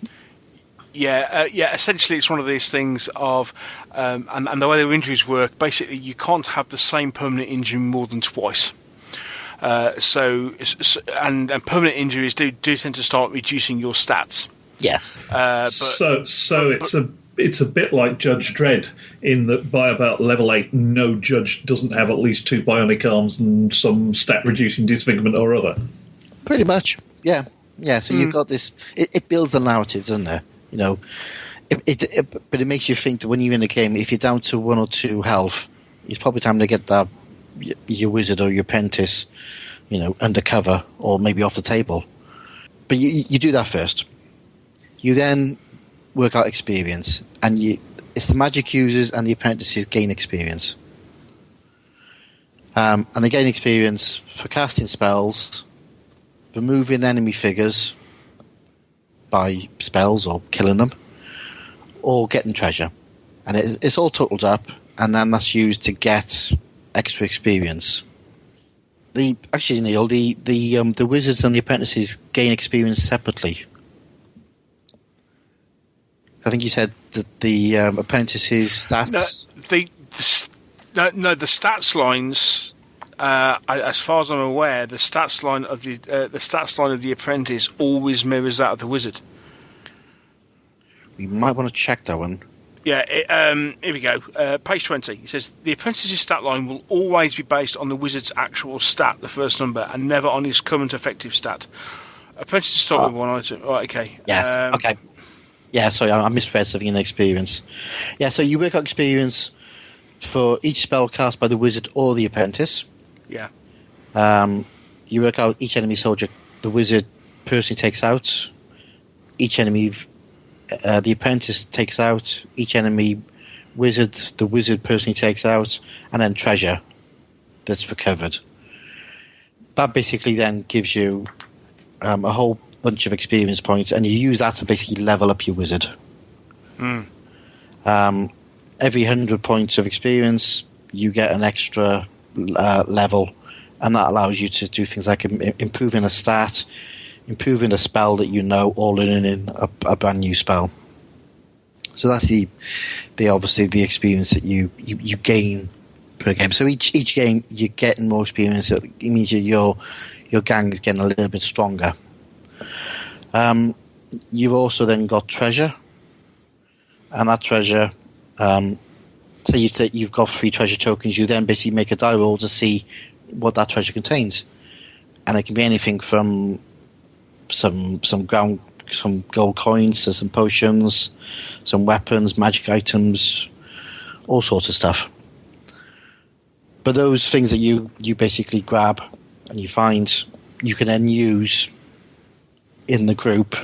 So if you've got some potions, you can give the potions to maybe a soldier to hang on to, or to your apprentice or to your wizard to hang on to. If you've got scrolls, you can use those. So scrolls are extra spells that you can use once. Grimoires, which are basically... But the difference with the scroll is that if you use a spell from a scroll, it automatically casts. Yeah. So they are really useful. Yeah. And again, you got magic weapons and armor, as you would expect. Yeah. But what you can do, which I'm not sure if I actually agree with this, but I'm going to check it out there. There seems to be some magical supermarket just outside of the city of Frostgrave, because any money that you get, you can then go in. You can basically sell stuff that you've found to get more gold coins, or you can just basically go and buy some magic items. Yes, you can buy magic items. Yeah. You can also do things like buy new soldiers. You can replace your apprentice if he's been killed. If your wizard dies and you don't, sort of protect him during the end of campaign phase. You got a choice. You either start again from zero, or you can promote your apprentice to be the new wizard, and then you buy another apprentice. So there's, you've got lots of things there you can do. You can also do things like build a base. So you can get a base. You can have one base. There's different types of bases. They're free, and they give you a few extra effects. Like you can set your base to be an inn, which means that your warband size can go up to 11, or you can have a base which is a brewery. So also soldiers that you hire will cost less, and you can also get some more money from selling the stock between each game. So you basically choose which one of the sort of 5 or 6 different bases you want, and again, those bases you can extend. You can get like a giant cauldron if you want, which gives you +1 if you want to brew any potion spells, or you can have a summoning circle which allows you to bring a demon in. Well, it's stuff like that. Yeah, those extra resources do cost money. They do. But they do give you bonuses. Yeah, in-game bonuses. So again, you've got this little RPG light theme going on here. And again, that's the sort of campaign system. So the campaign system isn't arduous. It's very simple. A couple of dice rolls at the end of literally 10 minutes at the end of a game, you can work out what's happened. So this game is really good if you want to do like a 1-day event, because you just get a bunch of players to turn up with a level 0 basic warband. You can play a game in 40 minutes or so, and you just play 4 or 5 games during the day and see who's got the highest the highest amount of money or the highest experience at the end of it. Yeah, it's dead easy. Now, one thing we haven't talked about is creatures. Yeah. Because, as we said, creatures do feature in the game.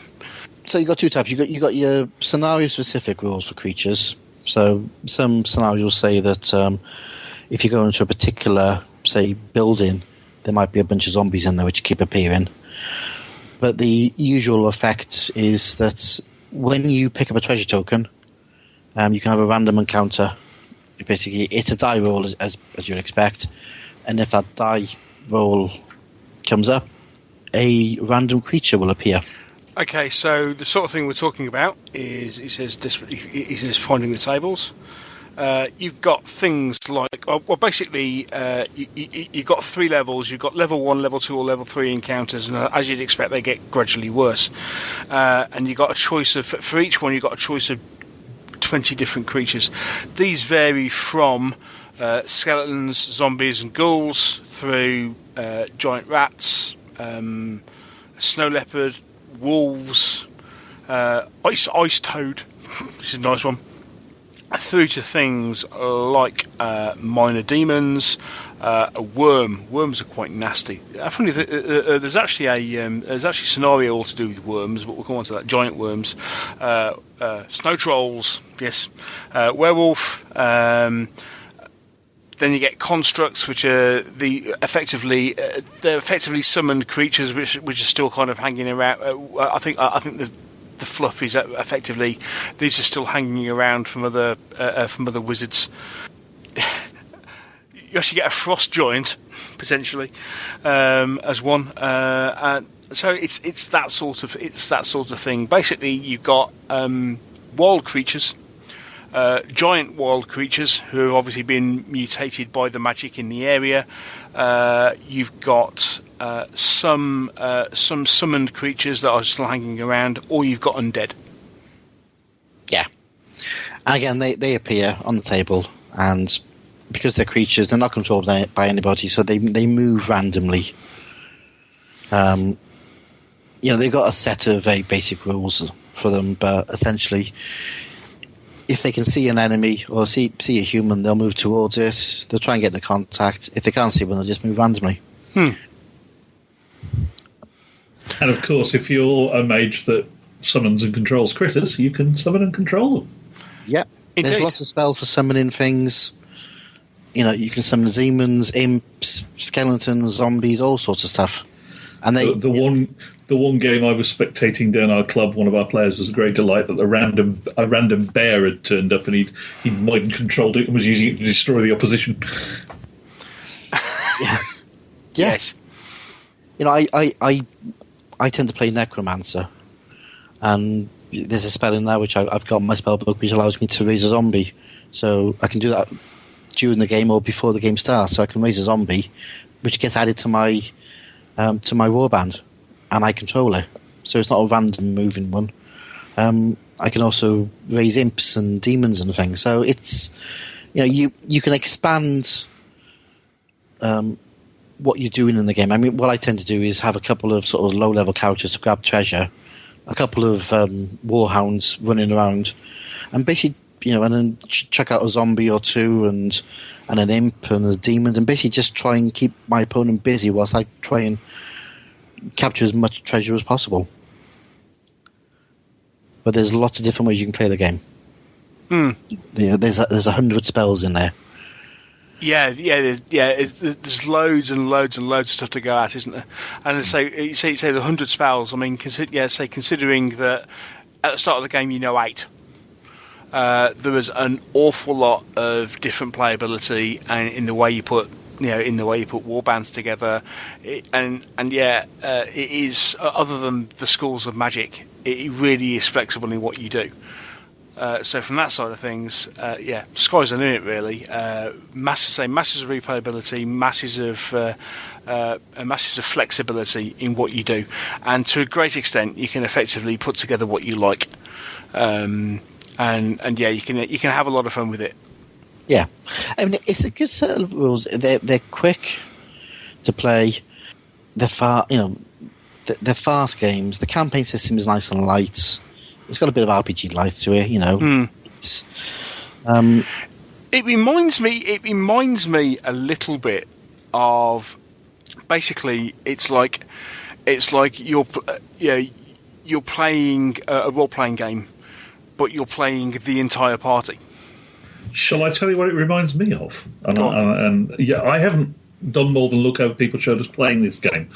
But the concept reminds me of an RPG called Ars Magica. Oh, not heard that one. Oh. Right. Basically, it's set in a medieval Europe in which you play a mage and his hangers-on. Mm-hmm. And the point of the RPG was that, unlike most RPGs of the year at the time, you didn't play just one character. You had your mage and you had a bunch his entourage. For want of a better word, and as you were describing it early on, it sounded very much like that in some ways. Yeah, I mean, this is the game where you've got one or two powerful characters plus a bunch of soldiers. Whereas, I mean, like Otherworld, which we reviewed a little while ago, that reminds me of Baldur's Gate. Yeah, you know, where you've got a group of classic D&D adventurers. This is more about the one strong man plus his hangers-on. So it's a slightly different feel to it. But so question for you then. Go on. You've got it's 10 figures aside, skirmish combat, RPG light. You've got small table, lots of cover, nice custom setting, nice range of figures to go with it. You've got a post-game phase with some in-game bookkeeping, experience, levelling up, etc. What makes it any different or better than all the others? Nothing. I think it stands alongside the others. There's nothing in here that says this is the greatest game I've ever played. I mean, I'll be honest with you. I don't like the D20 mechanic. I think a single D20 roll is too linear. Okay. There is an easy fix for that. Yeah. We tend to play it on the club with 3D6. Yeah. If you go hunt up on my blog, Probability for Wargamers article number 9, I was playing Principles of War, which is a Napoleonic set of rules, where your activation rolls on a D20. On a 20, your unit retires. Come what may. which is really... And I was looking at the relative probabilities of various things, and 3d6 has the same average as d20, and certainly for a pair of opposed rolls, I think 3d6 versus 3d6 gives you much less likelihood of stupid statistical extremes. I said that without than D20 versus D20. Yeah, I mean, we've played a couple of games of the D20, and me and my mate walked away going, because we both really want to like this game. But it just... there is a lot to like about this game. I mean, you say, okay, what's different about it? The difference about it is you're throwing loads of spells around. There aren't that many games out there outside of role-playing where the mage is the major character. As I said, this is why I talked about War Machine, because this is what it reminds me of. Because War Machine it's all about your Warcaster. It's all about the spells and the activations that the Warcaster does. This is a very sort of thing. It's all about the mage, and everybody else is just helping out, sort of thing. That's what makes it different.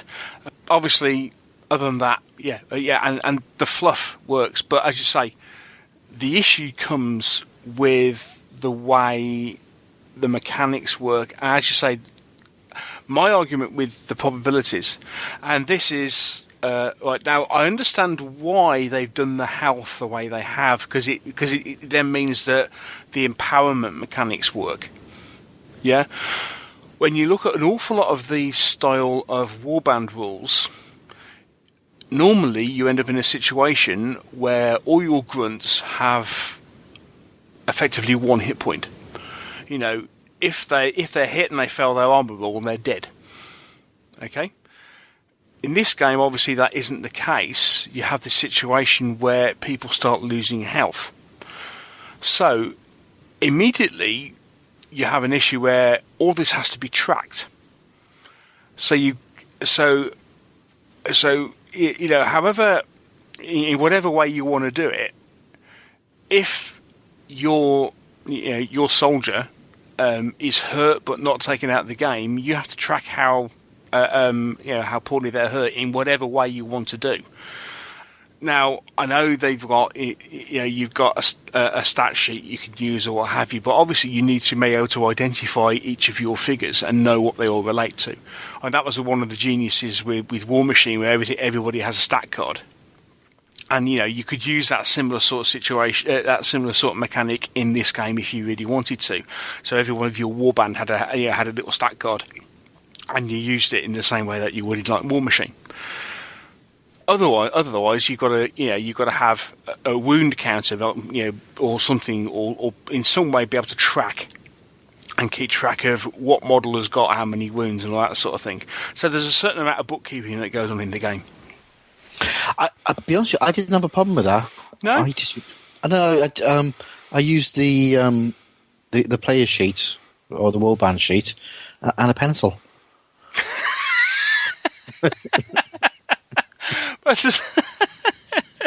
What the simple solutions are always the best is this what you're trying to tell me? Go back to the Russians in space, where the Americans spent $1 million on a pen that could work in ZOG, and the Russians gave them a pencil. Yes. Thanks for that.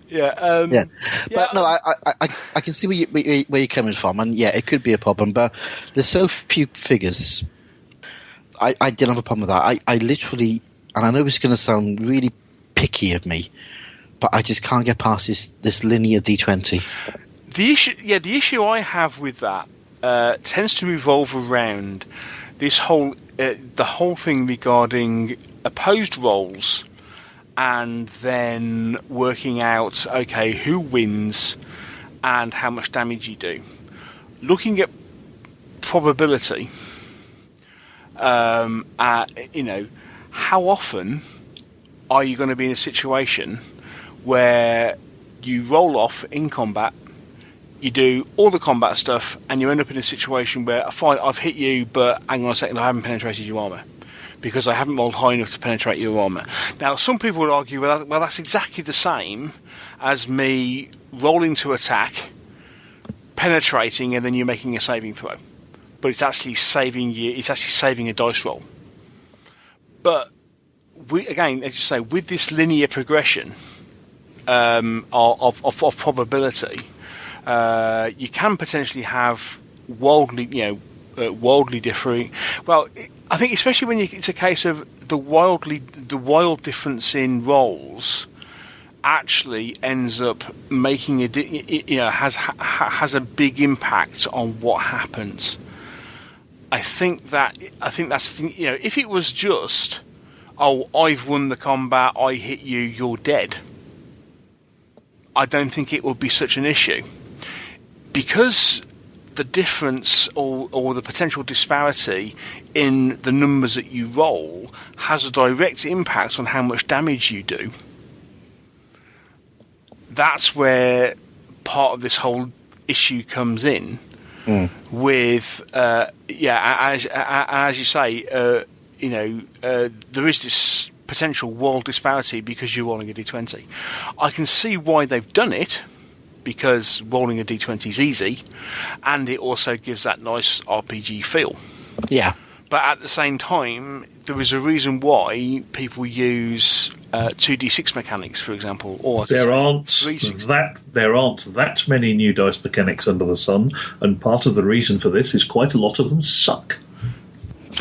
Yeah, it's not. I mean, to me, it just feels like they haven't play tested it enough, and that's going to sound really petty. Having been bitten, as I said before, by mechanisms that use a d20 and rely on things happening at the extremes, the odds on those happening are too high for it to such that it almost becomes snakes and ladders rather than chess. Yes. Yeah. That's it. It's linear. There's as much chance of a 20 coming up as there is a 1. Whereas if you use which is perfectly true on 3d6, it's just the chance is 0.4%, not 5%. Yes. Exactly. I really want to enjoy this game, and I see people playing it around the club, and people, it's flying off the shelves. People are really enjoying it. Yeah, and let's take up another reason why it's flying off the shelves. The figures are really nice. Yeah, North Star have done an amazing job. I mean, the metal figures they've done they release figures for everything in the book. So you've got, all 20 different types of wizards, plus their apprentices as metal figures. Yeah. Basically, what happens is you can buy a wizard. You can buy a pack, and it's a wizard and his apprentice. Yeah. And they're really nicely sculpted figures. Yeah, they are lovely. And then they come out with this plastic box set of soldiers, and I think it's one of the best box sets I've ever seen. One of the best plastic sets I've ever seen. That's high praise indeed. Yeah, it is so useful, and I'm surprised nobody else has ever done it. But I don't know if you've seen them, Mike, but there's 20 plastic figures, 4 sprues. On each sprue you got 5 bodies, about 10 different heads, multitudes of different arms, packs and ropes and all sorts. And they're in sort of padded clothing and stuff. So they look the part, but God, they're useful. You can do anything with them. It's for 20 quid of these 20 figures, it's fantastic. And they are really well sculpted, aren't they? Yeah, they are. The faces look good. They're not thin little 28mm historical type figures. They're big and bulky and got big expressionative faces and different bits of armor and helmets and shields. Fantastic! I love the box set. And obviously, on top of that as well, as part of the range, all the kind of specialist tropes, whether that be things like the thief, the knights, and then some of the creatures like the snow leopard and the ice toad and stuff like that. North Star have produced all those as well, haven't they? Yeah. North Star have done a brilliant job on supporting this game. The other observation I would make from just looking at it is really nice production values. Oh, it is. Oh God, yeah, the book's fantastic. Really pretty. So that's the thing. It is a beautifully produced book. It's got fantastic fluff, hardback rulebook, and it's 15 quid. Yeah, it is. Are you listening, Games Workshop? It is. It is brilliant. It is really, really well put together. Really well done. As you say, top end production values at a reasonable price. As you say, this box set is what £20, £22, something like that. So useful for for all sorts of different things. And the Frostgrave branded line of sight laser marker. You can't go on with that. Courtesy of the guys from Army Painter, who are clearly too smart not to miss a trick when they see one. Oh yeah, I mean, there's lots of stuff. I mean, but the thing is, you can use any figures. I mean, and there's some really good ranges out there. My immediate thought was, if you're the kind of person who a couple of years ago splashed out on one of the Reaper Bones Kickstarters, you're in hog heaven. Oh, yes. gotcha. Yes, yeah. I mean, it was quite interesting. I mean, it's like this week I was looking back through this stuff, and I suddenly went, "Oh, hang on a minute. This means that because way back last year, at some point, I backed the Heresy Return of the Monsters Kickstarter, and I never completed my pledge manager because I backed at the level where you get 6 packs of minions, and I was at the point thinking, I don't know what I want, I don't know what I need. But now you do. But now I do, because it was like, oh right, okay, so now I need I need some zombies, I need some ghouls. Oh, hang on a second, they got a necromancer. I'll grab a necromancer, and then as an added extra, I bought a snow troll. Well, hey, because Andy from Heresy Snow Troll. It's a fantastic looking figure. It's really good. Anyway, so all of a sudden it was like, oh right, fine, got monsters to do with that, and then I suddenly remembered that actually I've got an awful lot of the old, Andy does them now, but the old Spyglass range. But the old Spyglass miniatures that came out, primarily female actually, clothed females at that, but an awful lot of them. I mean, my favourite was Shay, who was this like Alvin Ranger, who was absolutely gorgeous figure, superb figure. But the awful lot of basically female mages. Speaking of female figures, of course. I was about to jump in there. Yes, yes, yeah. So go with that, and then we'll come back. Go on. Okay, I was going to say that we've spoken about having Annie on the show. Now, Annie runs, Annie is the dice bag lady, and she's recently been basically setting up a range of figures based on, shall we say, proportionally representative women figures. So these are not Vikings in chainmail bikinis; they're women in proper clothes, yes, in combat situations. But she's done a Frostgrave, basically mini site on her site where you can buy everything. So you can get all the official stuff from No Star, but she's also gone around to all the other figure manufacturers, people like Heresy and Cobblestones, and who else is there? Some Mantic stuff in there, and Micro Art and stuff, all sorts, and basically put all in one place and said, if you want to play Frostgrave and you want to do it with a female band, here's a bunch of figures you can use. And it's a great idea. And she's even played around with using the plastics with some female heads on them, and they work. They work really well. So if you want to do a female range of figures, go and have a look on a Dice Bag Lady. Yeah. And of course, the other thing is that if you happen to have a medieval, already have a medieval warband, if you're into I don't know, Crescent the Cross, for example, immediately springs to mind, where you've especially if you've used the Fireforge figures, who are more kind of 12th, 13th century guys as opposed to First Crusade. They're an ideal crossover again because hand weapons. Because hand weapon is a hand weapon in Frostgrave. It's hand weapons. It's double-handed weapons. The one thing you haven't got a lot of is archers, because those box sets tend to have crossbowmen, not archers. So you'd have to source those separately. But it basically means that if you've done Crescent of the Cross or Lion Rampant or anything like that, those style figures just naturally cross over. So actually, if you're into those sets of rules, into those games, you've got a set of rules you can use with your existing figures. Yeah. Shock, horror. Using non-Frostgrave figures to play Frostgrave? It's terrible, isn't it? I don't think they mind. I mean, putting my concerns about the mechanics aside, I would recommend people have a look at the rules. It's a beautiful book anyway. Oh, yeah. And it's quick and easy to play. And it's great for a little campaign, between mates. Yeah, there's a lot of games of it happening down our club, which is always a good sign. Yeah. Yeah, as I say, if you got, I suddenly realised I actually had all the scenery other than the Fantasy Battle Systems range that was sitting on. I was looking at one point, going, "What am I going to use this for?" I've got a whole load of resin scenery, including things like a multi-part kind of what was like a big Gothic church and loads of other bits and pieces. Which all of a sudden.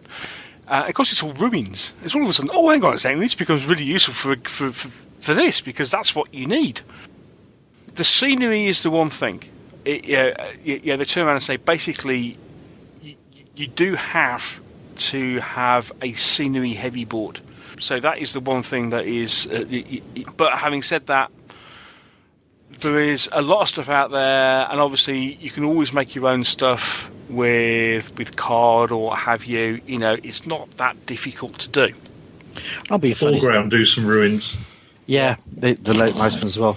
Let's be honest, it's 3x3. Yes. And there's always the Gale Force 9 stuff, as I mentioned earlier.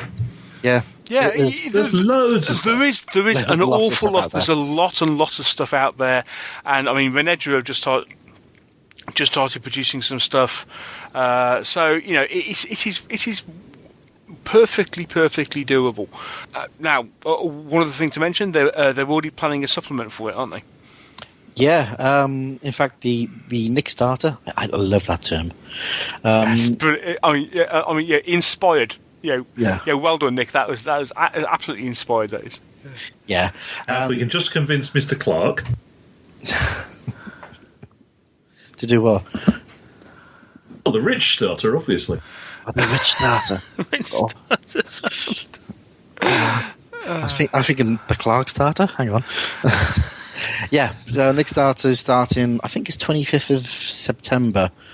So the first supplement, which is full of the Leech Lord, which is going underground in Frostgrave apparently, and the thing I'm very excited. I've seen pictures of them. Is the another box of plastics, which are going to be cultists. Oh yeah! Now they look they look absolutely awesome, and B, they have so many possibilities in so many different games. Yeah. Because how many games? Obviously you're excited because how many games that you play that use cultists? Pretty much every single fantasy one. I've just got a thing about cultists. Yeah, and so but they cross over. They cross over into everything. All of a sudden, you got this box set. You got this, obviously with the cows and the hoods and all sorts of stuff. Now, okay, they'll be medieval, but cultists haven't changed that much in the last 2,000 years. Well, quite. So that is looking. They are looking really, really nice, as you say. And if they're anywhere near the same quality as the existing plastic box set, they are going to be really, really cool and useful for so many different things. Oh, those do look fun. Oh, yeah. I've just found the link on Lead Adventure. Oh yeah, those look fun. Yeah. They do look a really, really nice set. And obviously, with the title of Thor of the Lich Lord, we're going to be looking at extra undead forces and what have you. So there's it looks to be a lovely little expansion.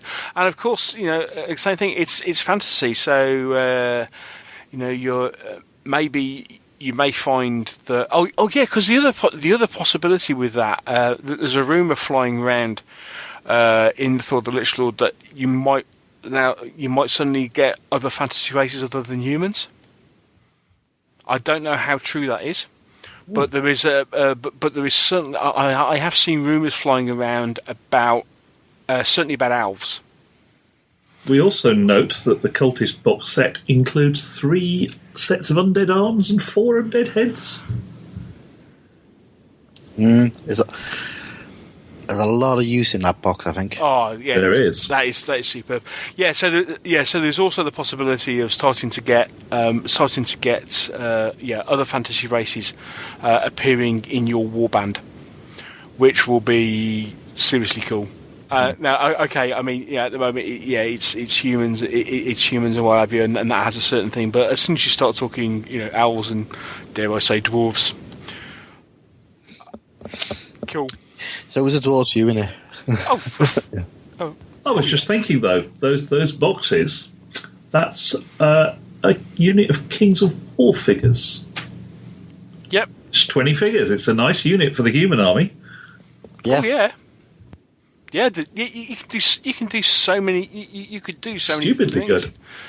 Good. It's a lovely box set, and obviously, this is the first of several different expansions they potentially have planned.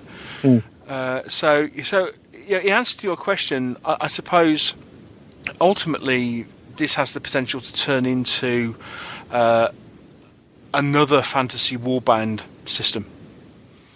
And it very much depends on what direction they want to take it. But at the moment, it certainly fits in its own little niche, and it's something a bit different. Yeah. So overall, despite our reservations about the linear nature of the mechanics, there's a lot to like in the rules. I'm just... You know me, I'm fussy, and unfortunately, it did come out around the same time as Otherworld. So I tend to play... If given a choice, I will play Otherworld. But I wouldn't turn down a game of Frostgrave. Yeah, and at the moment, Frostgrave does appear to be... Well, it appears to be the game of the moment, doesn't it? And rightly so. People enjoy playing it, and that's the main thing. Because I don't like it. It's neither here nor there. Yeah. Thousands and thousands of people are liking it. This is it. And as you say, it's one of those classic games. Very small figure outlay.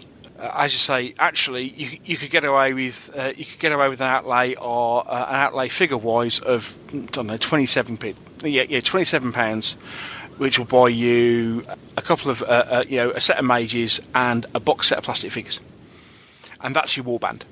Yeah. Done, dusted, sorted. Okay, anything else you've got in your collection, you can throw it together. And as I say, if you've been playing other games of this type, more than likely you will have enough figures floating around to put it together without otherwise anyway. The point I was going to make there was, if you think back to the typical response to our question to all our interviewees of, so what did you do before you were a wargamer? The answer is, I've got a box of figures sitting at home which contains all the figures from my D&D campaign back when I was 20. And if there isn't enough in there to make a Frostgrave warband, you're not trying hard enough. Oh, very true. Very true.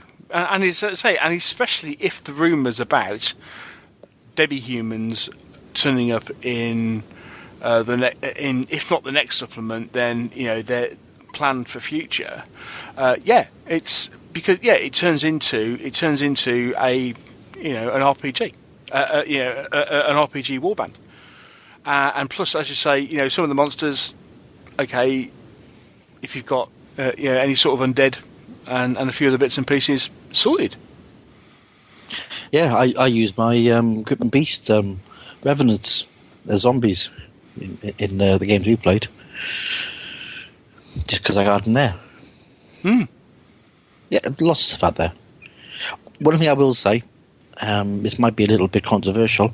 The rules are available on Amazon, but if you really care about the game, I would spend the extra £4 and get them from North Star or one of the other stores, because the money is going into the next release of the game. And speaking of someone who actually works for Amazon, I'd say the same.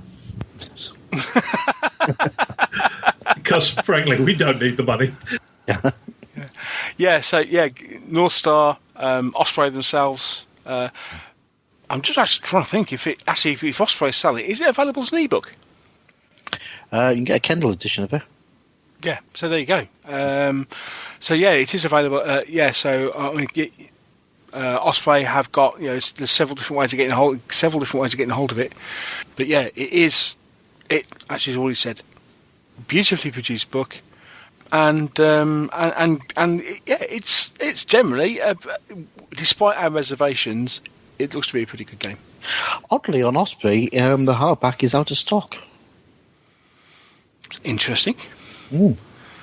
That is very interesting. I don't know the size of their print one, but yeah, potentially that's good news. Now, as I say, there are resources available from the Osprey website, which includes the one thing they do. They do your roster. They do spell cards. Now these are in the book, but rather than cut your book apart, they actually produce a PDF of all the spell cards. So these have all the details of every spell. So rather than having to look it up all the time, you've got all the spells that on a card. So that's really useful. They also the errata and FAQs are also available to download as well. And you'll find those on their gaming resources page. And I found the easiest place to find that was Google for Osprey Frostgrave downloads, and it's the first hit. Yeah, because actually trying to find it when you're in the Osprey Publishing's website is actually difficult, because you think, I'll go to the Osprey the Osprey gaming page, War Games page, or the Osprey Adventures page. And can you find a link to it? You can buy the rules, but there's not a link to the gaming resources. So yeah, if you Google the game resources, it takes you to a link straight there.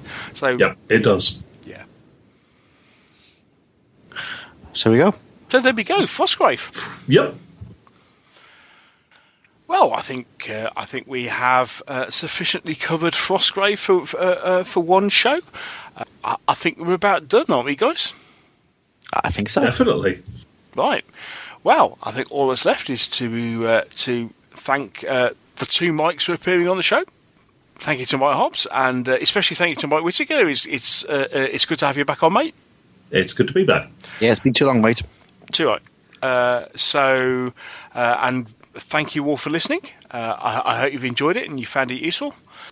As ever, comments are very welcome. Myself and, we're all, even Dave Luff now. Dave Luff has a Twitter feed, everybody. Yes, at Dave Luff, yes. Yeah, so even Dave Luff is now on Twitter. Yeah, dragged kicking and screaming. So you can generally all find us all on Twitter. And obviously the comments on the website or have you, or on the Facebook page. So, any comments, be really interested to hear what you think about Frostgrave. And other than that, I think all that's left to be said is that thank you for listening, and we'll see you soon. Yeah. Take care, y'all. Yeah. Bye. Bye. Until next time. See ya.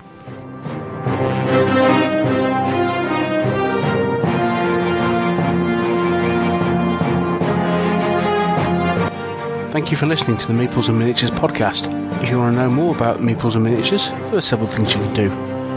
First of all, you can visit the website at www.meeplesandminiatures.co.uk. If you want to contact the show at all, you can email me at neil@meeplesandminiatures.co.uk. You can follow the show on Twitter. Simply look for M&M Podcast, or click the follow us on Twitter button from the website. We also have a group on Facebook. That's the Meeples and Miniatures Podcast Fan Club. Again, follow the link from the website. And finally, if you want to help us to support the show, you can always donate to the podcast by clicking the PayPal button on the donate page, again found on the website. Once again, thank you for listening. I hope you've really enjoyed the show. Take care, and I'll speak to you soon.